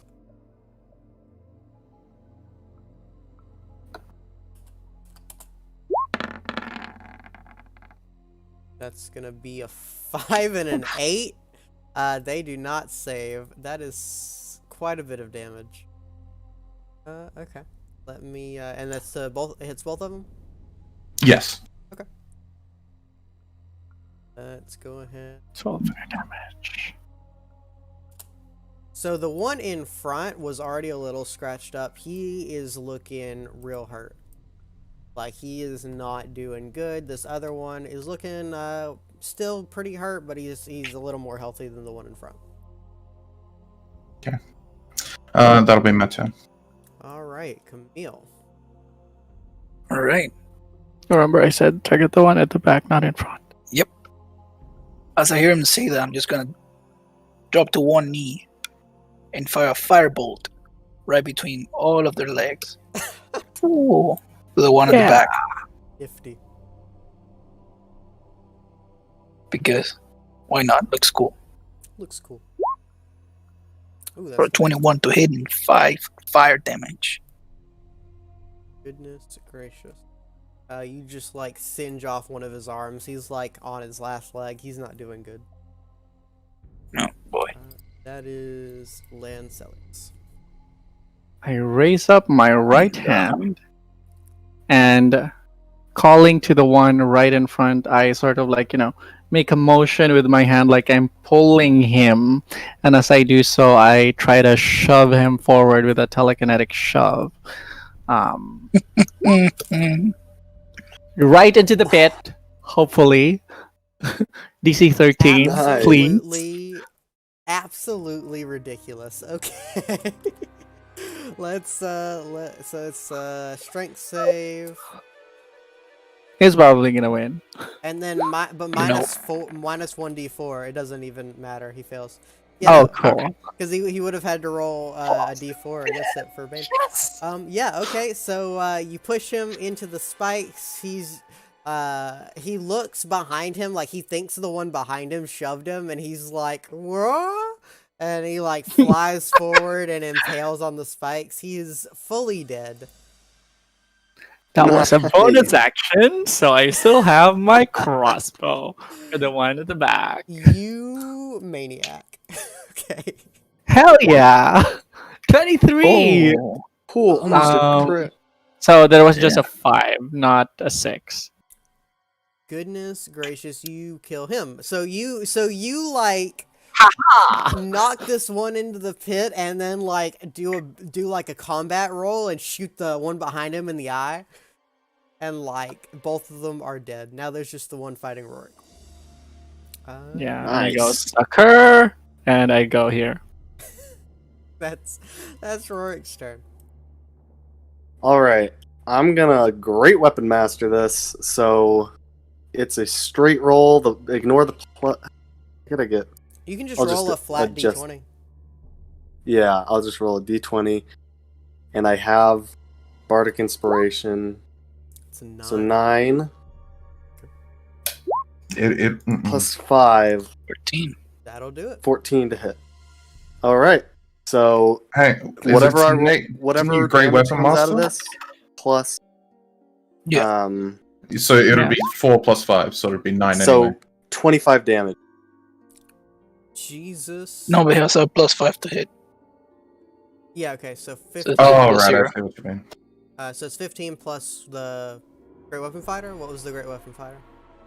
That is a -5 to hit and a +10 to damage. So Okay, 25 yeah, damage in cool. total. So this dude has Boy. not taken a single hit, and then you guys like kill the other two. Lencelius, you kill the other two, and then you look over and you see Rorik do like a spinning slash with his greatsword and just like behead this one. Nice. And, Is it dead? Yeah, it's dead. Oh. You guys are out of combat. Good That job. Bardic Inspiration's clutch, dude. Hell yeah! That is absurd. The like combo of Bardic Inspiration plus Great Weapon Fighter is ridiculous for a level 2 character. Okay, yeah. Yeah, that was awesome. So I you guys are Humans, do am I mention right? again. I do mention again. I hear chanting below. All right. so where are you guys Well. going from here? And I will say I go below. We just celebrate, I guess. Well, I will say the ghouls are very clearly like cultists that have died. Like they fall into like robes. But okay, yeah. So you guys go down these stairs. We're gonna move you to. Don't move your characters. I'm gonna move you guys down. Yep. Oh boy.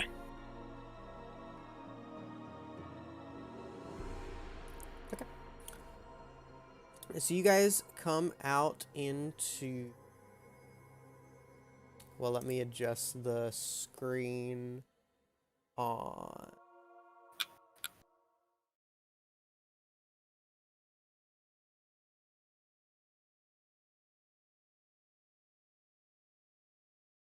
Okay, cool.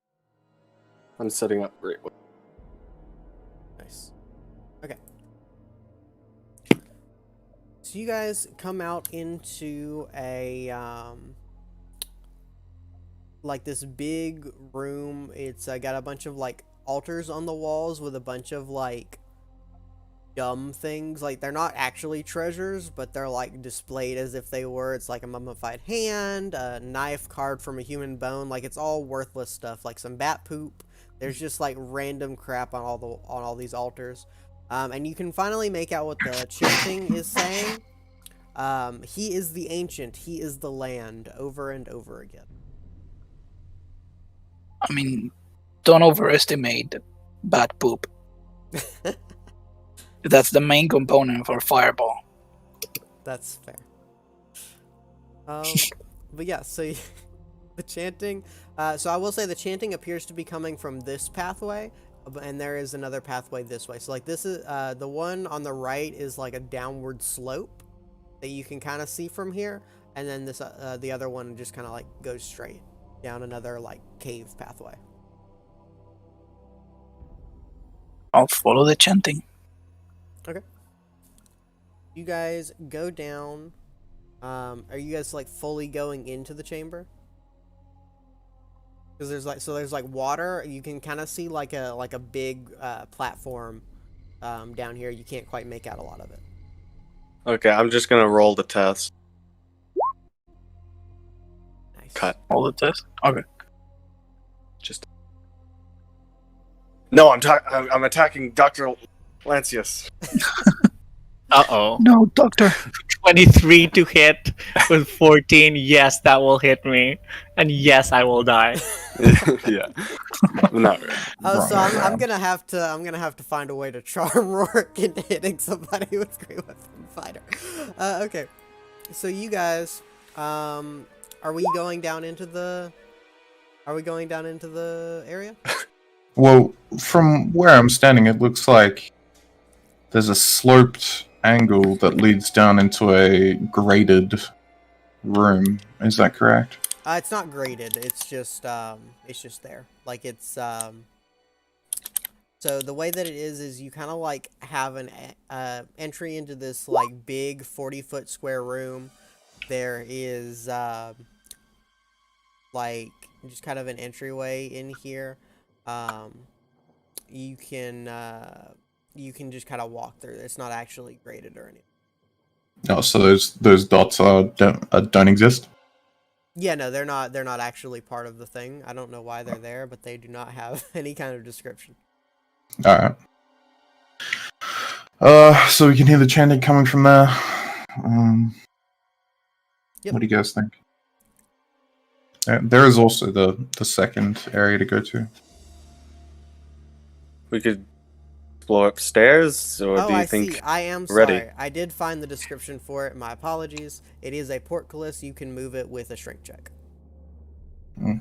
Oh, I will try and do that. Okay, go ahead and Alright. roll me an athletics check. 21. Jesus Nice. Christ. You just like grab it and yank it up. It was a DC 20, so that's pretty like you just like yank it up. Yeah, you guys can enter through. Good luck. Or you can explore the other one. I will say as you Rourke's lift a pretty big dude. Yeah, yeah. Well, as you Hell lift yeah. the portcullis, I will say the chanting stops. Very interesting. Can I just like? Okay, never mind. Be And careful. Over here, you see kind of like a weird like section of the wall. Rourke's gonna get out of the water. He's in chains, so it's not too comfortable. What's this pedestal? So let me.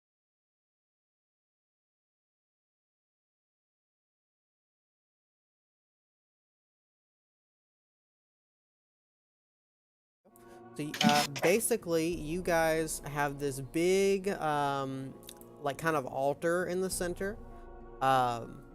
You see kind of like a pedestal. You can't really see what it says yet. You're not actually on the dais.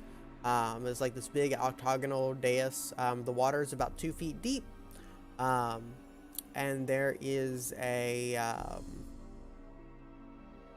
You guys can kind of see like a wooden wheel, kind of like in one of the walls, like over here, that would have raised the portcullis, but because like Rourke, whenever you moved it, you saw it like spin when you moved the portcullis. Cool. And yeah. All right. I'll ascend the dais. The dais. Okay. So as you step onto the dais, you hear "One must die, one must die, one must die," and you read on the dais. The chanting rises once more as 13 dark apparitions appear on the ledges overlooking the room. Each one resembles a black-robed figure holding a torch, but the torch's fire is black and seems to draw light into it.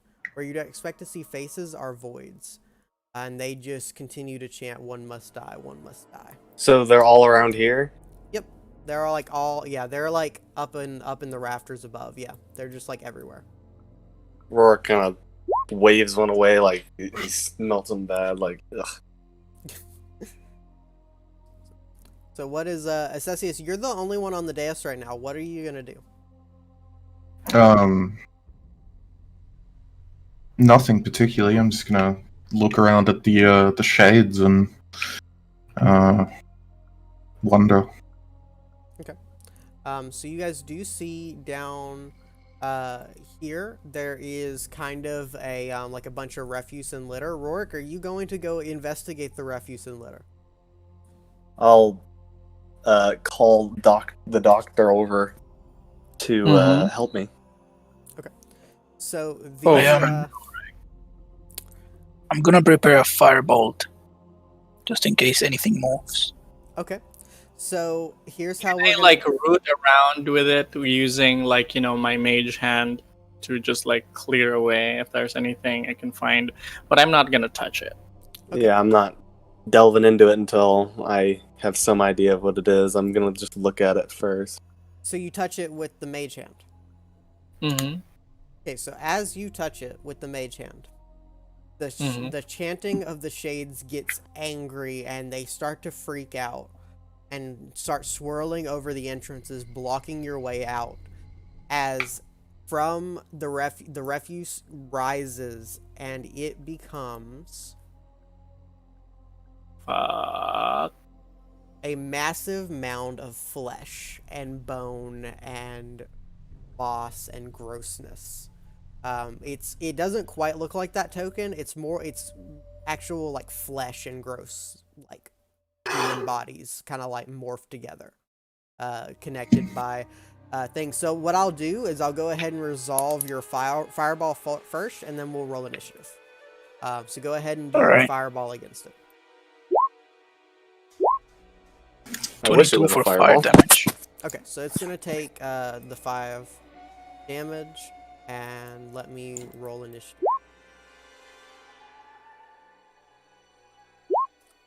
Whoa, I'm running so high.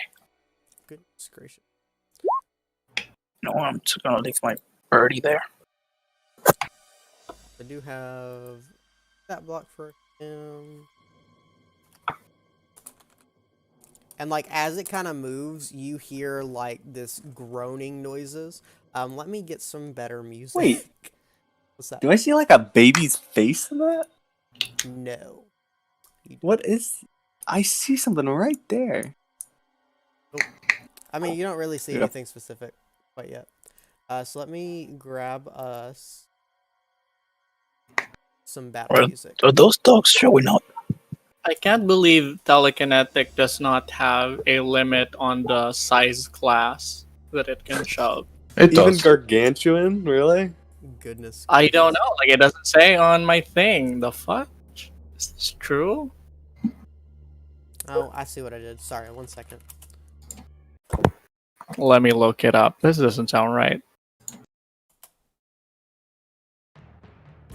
There we go.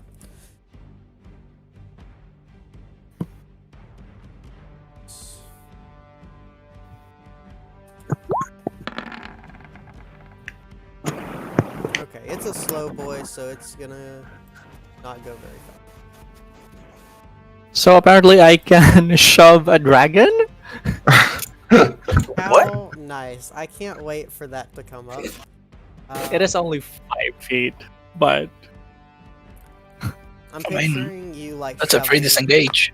shoving him into like a portal into a different dimension. could you imagine? Okay. Just like 5 feet at a time. So yeah, so Camille, that is you. You're up first.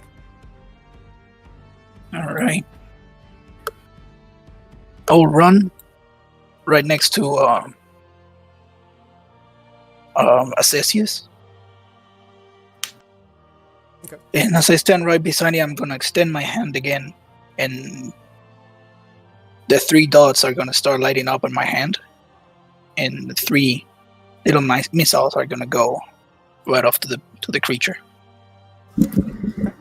So the first one, so 4 damage, force damage.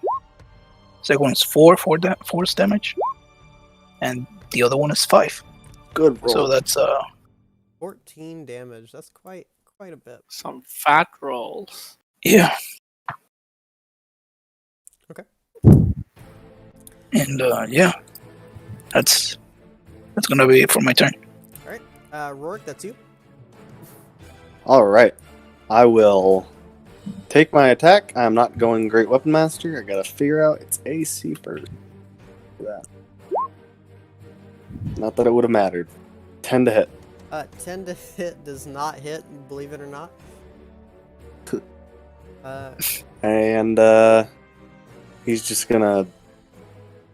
He's not gonna step into the water. He's just gonna stay where he is.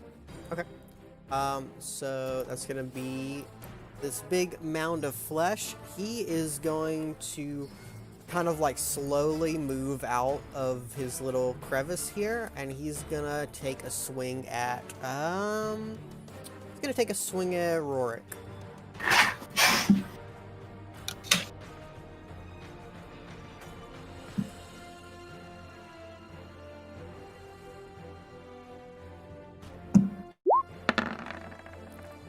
Does a 14 hit you, Roy?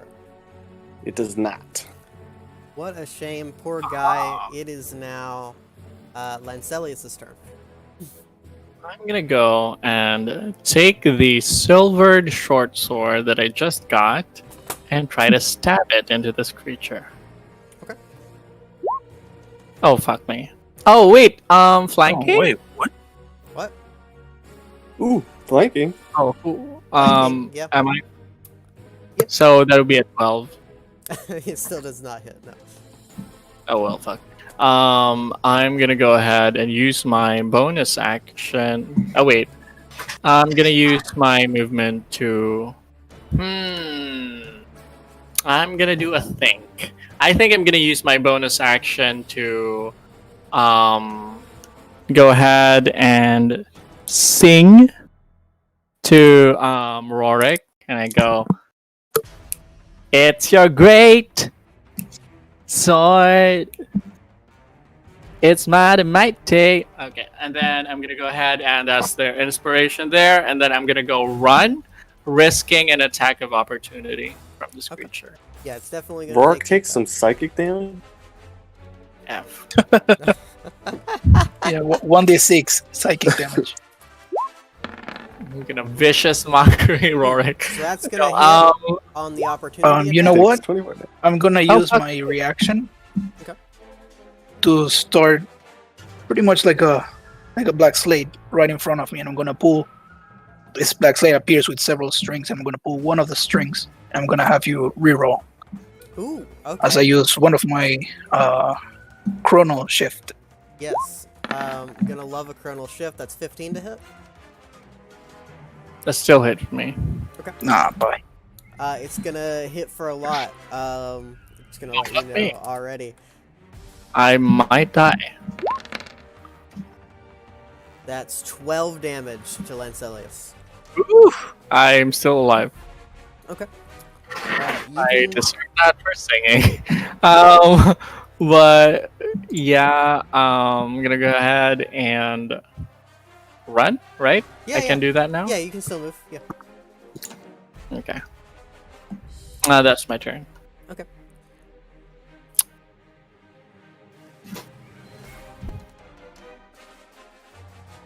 It's Theseus' turn. I tried. Alright. Cool. I am going to go ahead and... Yeah, I think that's probably a good idea. I will... 3 creatures. I will bless my party members. Yeah. So do we want to know what bless does, or should I explain it? I got it. I know. Yeah. It's fine. Okay, cool. Alright, and I will go ahead and back up. Cool. And yeah, that'll be it. Alright, that's Camille. All right. Well. Oh boy. That's gonna be another. Dragon Yeah, Age that's gonna- Exposition. That's gonna be another first level magic missile. Okay. Straight at the beast again. That's 3. Oh boy. All right. That's fine. 9 points of damage. Force damage. Not bad. And I'll and say- I'm gonna order Fiar to just, get out of Assisius' face. Okay. So he is not he's not looking hurt at all really. He's kind of like he's looking okay. He's chilling. That's going to be Rorik's turn. Alright, I'm kind of stuck here, so. I got Bless and Inspiration. I got a Great Weapon Master. 16? That is going to hit for 24 damage. Okay, so Yes! this is I the keep my inspiration. So I'm gonna say this is the first time that that you see it physically react, like it visibly reacts to the damage. Okay. Let me... 1 second, it's not quite listening to me.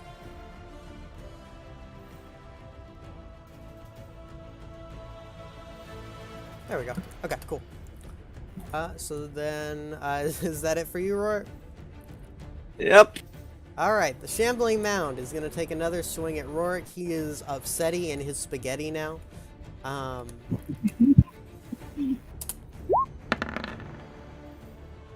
That's going to be a 15 to hit. That just barely misses. Ooh, goodness gracious. 16 AC. Good God. Okay, it's going to be Dr. Lancelius now. Okay. Question. So when the creature was hit by the great sword, did it seem like it got hit by the sword with a normal amount of damage, or like did I see any indication that it had any resistance to it? It seemed to react normally. Okay. So I'm gonna go ahead and hit it with a crossbow bolt. Okay. Wait, hold on, let me find that. With bless, so that is a 13 to hit. 13 does not hit. I say, oh shucks. I'm gonna go ahead and try to shove it further back into its cubby hole, just because I got nothing else in my turn to do. So that's a strength save, DC 13. Or get shoved back into the hole. Okay. We're gonna see that gif a lot. This is true because it's every bonus action. Basic. Good God, I'm rolling like garbage. Okay. Hell yeah! So just like a little bit, yeah, back there. Okay, yeah. Cool. Uh, At my turn. Cesius, that's you. Oh, okay. So quick. I could use advantage if someone can do it. Well, I would think about it, but I only have one spell But the, slot. I mean, like the Raven could probably give me a... The Raven could give advantage. Yeah. The Raven doesn't What? have flyby, so it will most likely be swatted out of the air very quickly. Yep. I'm going to Sacred Flame the Got the Shambling one. Mound. Nice. It has got the 1 hit point.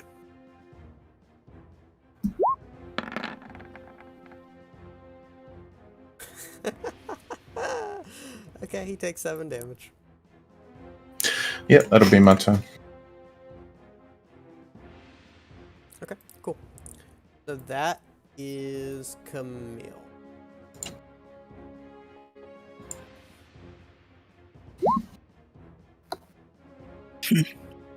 Yeah, I mean, my turn is easy. I'm just wondering if I should send the Raven, but I don't think so. I'm gonna firebolt the big thing. Plus a D4. Yeah, I got it already. For a 16 to hit, 3 fire damage. Yeah, that's gonna hit. Nice. That's 3 fire. Yep. And you know what? Again, against my better judgment, I am gonna tell Fia to make his way there. It's 50 movement speed. Okay. Which I have to roll initiative for the guy. For Fia. I'll say he can act on Yeah, your turn. it's on since- initiative. I'll say he can Alright. act on your turn since we didn't roll it. Alright. Okay, so the goal here is to give Rorik advantage when he moves out of the thing. Is that the idea? Yeah. Have him flanked? Okay, yeah, cool. I think you'd have to use the help action. Yeah, I was about to say, Alright. probably the better way is to send him over and give him the help action. Like, send him over by Alright. Rorik. By Rorik? Alright. Yeah, and give, like, Rorik the help action is the idea. Alright, let's do that then. Let's actually put him here. So that's gonna be Is that it for you, Camille? Yeah, that's gonna be it for me. Cool beans. Rory, that's up to you. Bless, inspiration, advantage. How could I not? Yeah. Not one. 22 to Oh. hit. 22 to hit. Yeah. Okay. Where's That's gonna hit. 22 damage. Nice. You are messing sorry. this dude right up. Oh, 22 to hit and yeah. Yeah. 22 damage. Cool. That's gonna be the mound. He's not looking too good anymore. He's getting kind of hurt.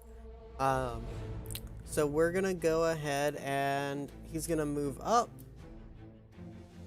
and he's gonna take a swing on Rorik. So Rorik's messing him up real bad. He's not happy about Rorik. Okay.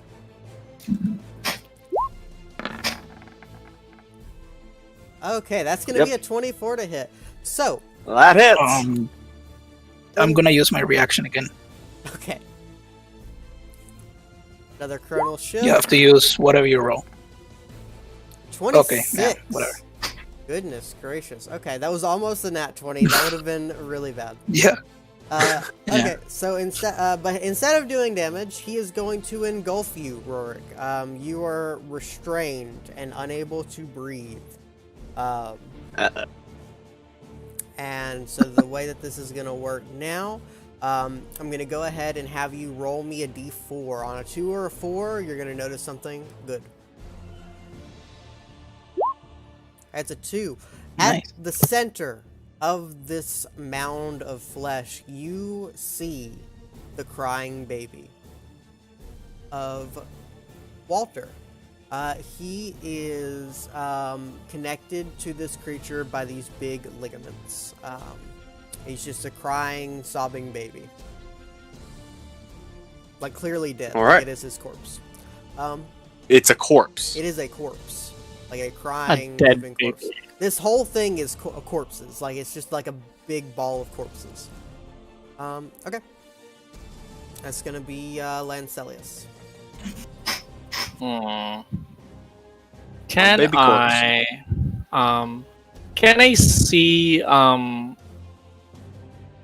see Rorik from here? I'll say you can. Yeah, you can see Rorik. You can like see him stuck out of the mound. Can I push him 5 feet away with my telekinetic shove? I'll say yes, but I'm gonna have the shambling mound make. Trying to decide because he's gonna try and hold on to him. Yeah, we'll go ahead and make the shambling mound make the strength save to hold on.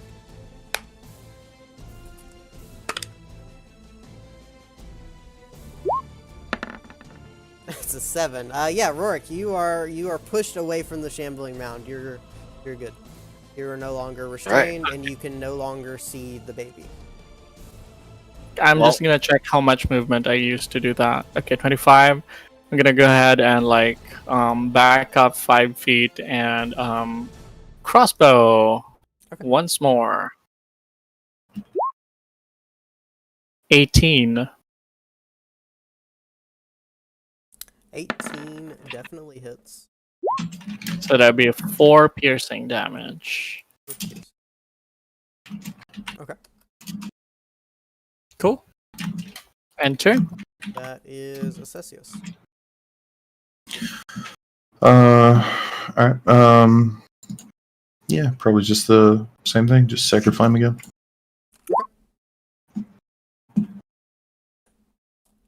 It's doing all of these saves. Does not have good dex. That another 7 damage to my big boy. Poor guy. Okay. So That's it. It's Camille again. All right. I'm gonna step up here, and yeah, I'm gonna firebolt it. Oh boy, that sucked. That's an 11 to hit, which I think missed. Yeah, that definitely misses, unfortunately. And Dang, you rolled so yeah, good on Fiar is just gonna take the help action again to help Rorik. Means that is back around to Rorik. All right. Rorik's gonna kind of slide back, aim his great sword, and he's going to try and aim for the spot where he saw the baby. And and great weapon master. I will. Natural 20. Goodness gracious! I'll say with a natural 20. Go ahead and roll me. We'll say with a 10 or a higher, you're able to hit the baby. Otherwise, you'll just hit the shambling. Just So, a D20. Yeah, 20? Flat D20. It's more like a luck check, yeah. Just to see if you can hit it from outside. Nope. No hitting the baby, unfortunately. So you do 34 damage though. He's looking right messed up. Like he's Jesus Christ, who's holding this thing together? like at this point it's just ligaments and like a handful of bodies around this baby. as a bonus action, Rorik's gonna yell out, the child's body's inside. I think if we destroy it." Well, he's gonna say it in his accent, but I don't know how to yell and do that. Well, here is the shambling mound. It's gonna take a swing at Rorik now. Yeah. I got no help, buddy. It's a natural one. Boy. Good lord. Okay. Dr. Lancelius, go ahead. At this point, being he's so damaged, do I see the baby? I'll say yeah. You can probably like see the baby's hand and stuff. Like it's still like kind of covered. I'll say like you'd roll disadvantage if you tried to hit it specifically with range. What are the chances that I can wrench it out with a telekinetic shove? Or is that not? It's okay if it's not. I'll say 0. I'll say there's no way. Okay, cool. Because that sounds. I guess I will go ahead and I'll just hit the shambling mound. Okay. I don't gotta be fancy with this. Yeah. Oof. A 9 does not hit. Not gonna hit. Nope. Gonna go ahead and get to here, Yep. and then yeah, I guess I'll just I'll take the I don't know the name of the familiar. I'll just shove it back Yeah. so that he doesn't get in melee, just in case. I'll just shove the familiar back towards me, Oh, nice. 5 feet towards me. Okay. So it's forced movement, which means he doesn't get an attack of opportunity. Nice. Yeah, I don't think you'd object. Cool. So he kind of rides your mage hand away, kind of he just perches Hell on it yeah. and flies away. Okay, Assessius, that is... Oh, my mage hand's invisible because this is just literally telekinesis now. So I'm just Yes. So he Yeah. kind of rides the telekinesis away like a wind, like it's wind. yes. Okay, Assessius, that's you. Same old. Okay. Nice. Max damage. We'll see if he takes it. That's a 12. Assessius, finish this shambling mound. Hell yeah. Nice. Looks so cool though. So you essentially cleanse this shambling mound with your sacred flame. For a brief second, you kind of see this teenager in golden refinement kind of appear and wink at you, and then the shambling mound kind of disintegrates, leaving the remains of Walter. No longer crying. And the entire house, you can kind of hear the house groan and moan as the evil energy disperses from it. Apollo winking at him. Yes. Oh god. And yeah, you guys have defeated the Shambling Mound and cured the Death House. We're kind of running low on time, but there are a couple of things that I would like to do before we stop. So do you guys want to do anything else in the house? What is your plan? The house is safe to explore now. Rorik would take the child's body and wrap it in the cloth that he had picked up upstairs. Okay.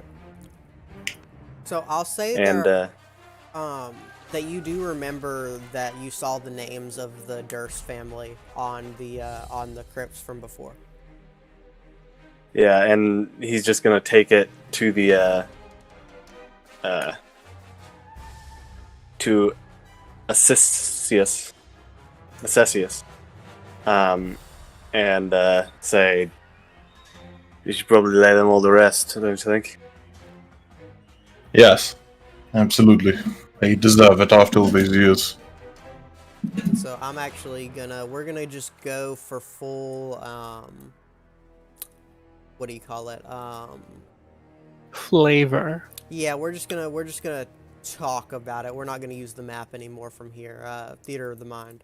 Yeah, so you guys go, you lay them to rest. The ghosts of Rose and Thorn appear to you whenever you approach their caskets, and they both hug you, and they seem really happy that they're finally able to rest, and they disappear into their caskets as you lay them to rest. Walter, nothing special really happens with Walter. You've kind of like unearthed most of his story. You do find, as you leave, you find the remains of Mr. Durst in a side room. It's kind of like a here, I'm gonna move one of you over here so you can see it on the map, kind of like you see it.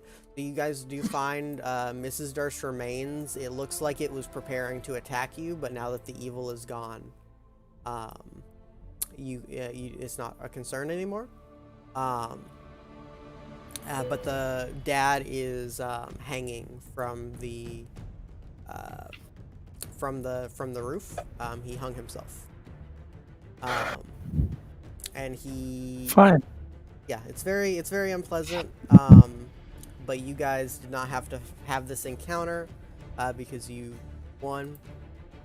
But yeah, so you guys kind of do all of this good stuff. You kind of figure out that that it was likely there was something wrong with Walter, and that was kind of the whole thing. Was the problem. But you guys do find a letter from Strahd. Let me pull up that letter really.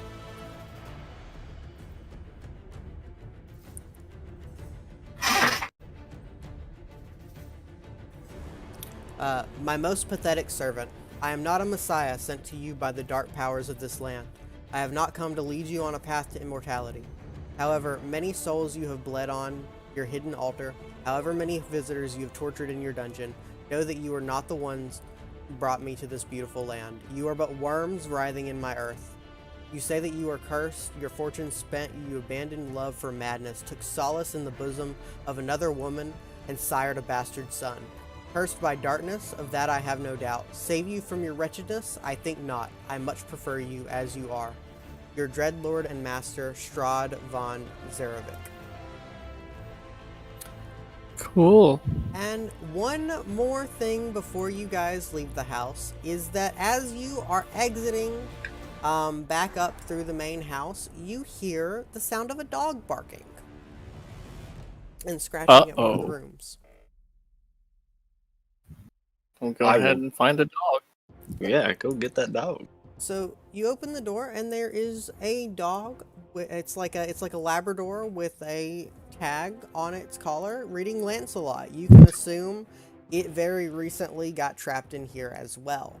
Kind of similar to how you guys did. Rorik will pull out a rash and then give it to him. The dog is very happy. He is very sweet. He licks all of your faces and acts like he wants to come with you. This will not be cursed at all. I mean, Hopefully. you guys don't sense anything weird with him. He's just a dog. He's just a dog. You guys notice that Rorik, he again does that thing where he pulls something out and starts talking to it. But he kind of goes to a corner to do it this time and spends a little longer. Well, so you guys. Interesting.